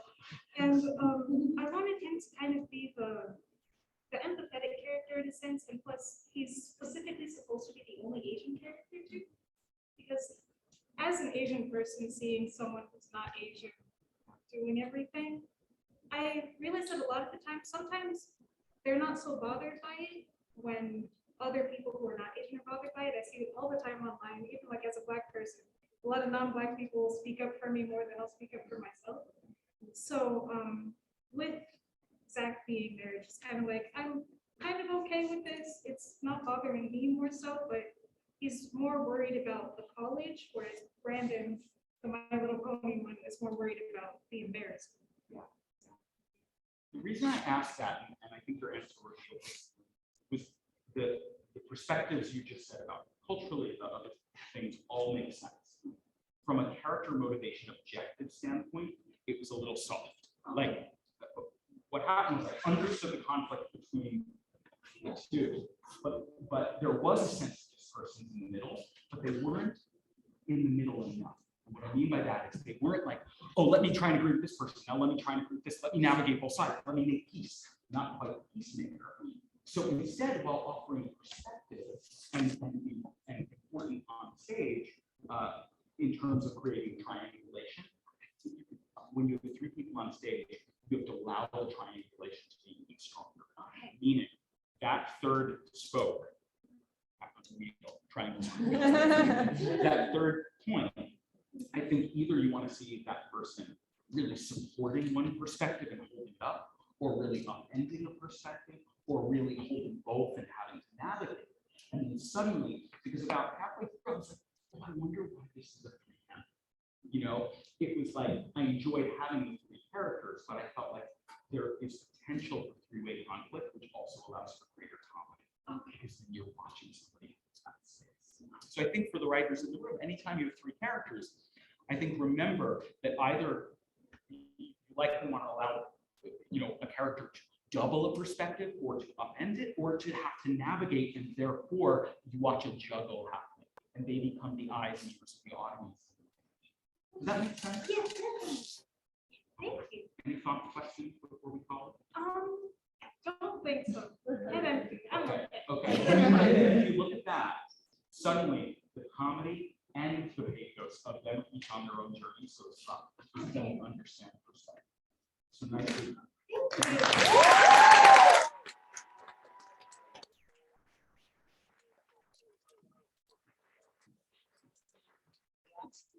Teachers and to everyone for just doing a great job. It's a pleasure to be with you. Thank you to the writers for being so open. I know it's a thing to get on stage and immediately get feedback, and I hope it was helpful, and it's also great to hear your perspective, so thank you.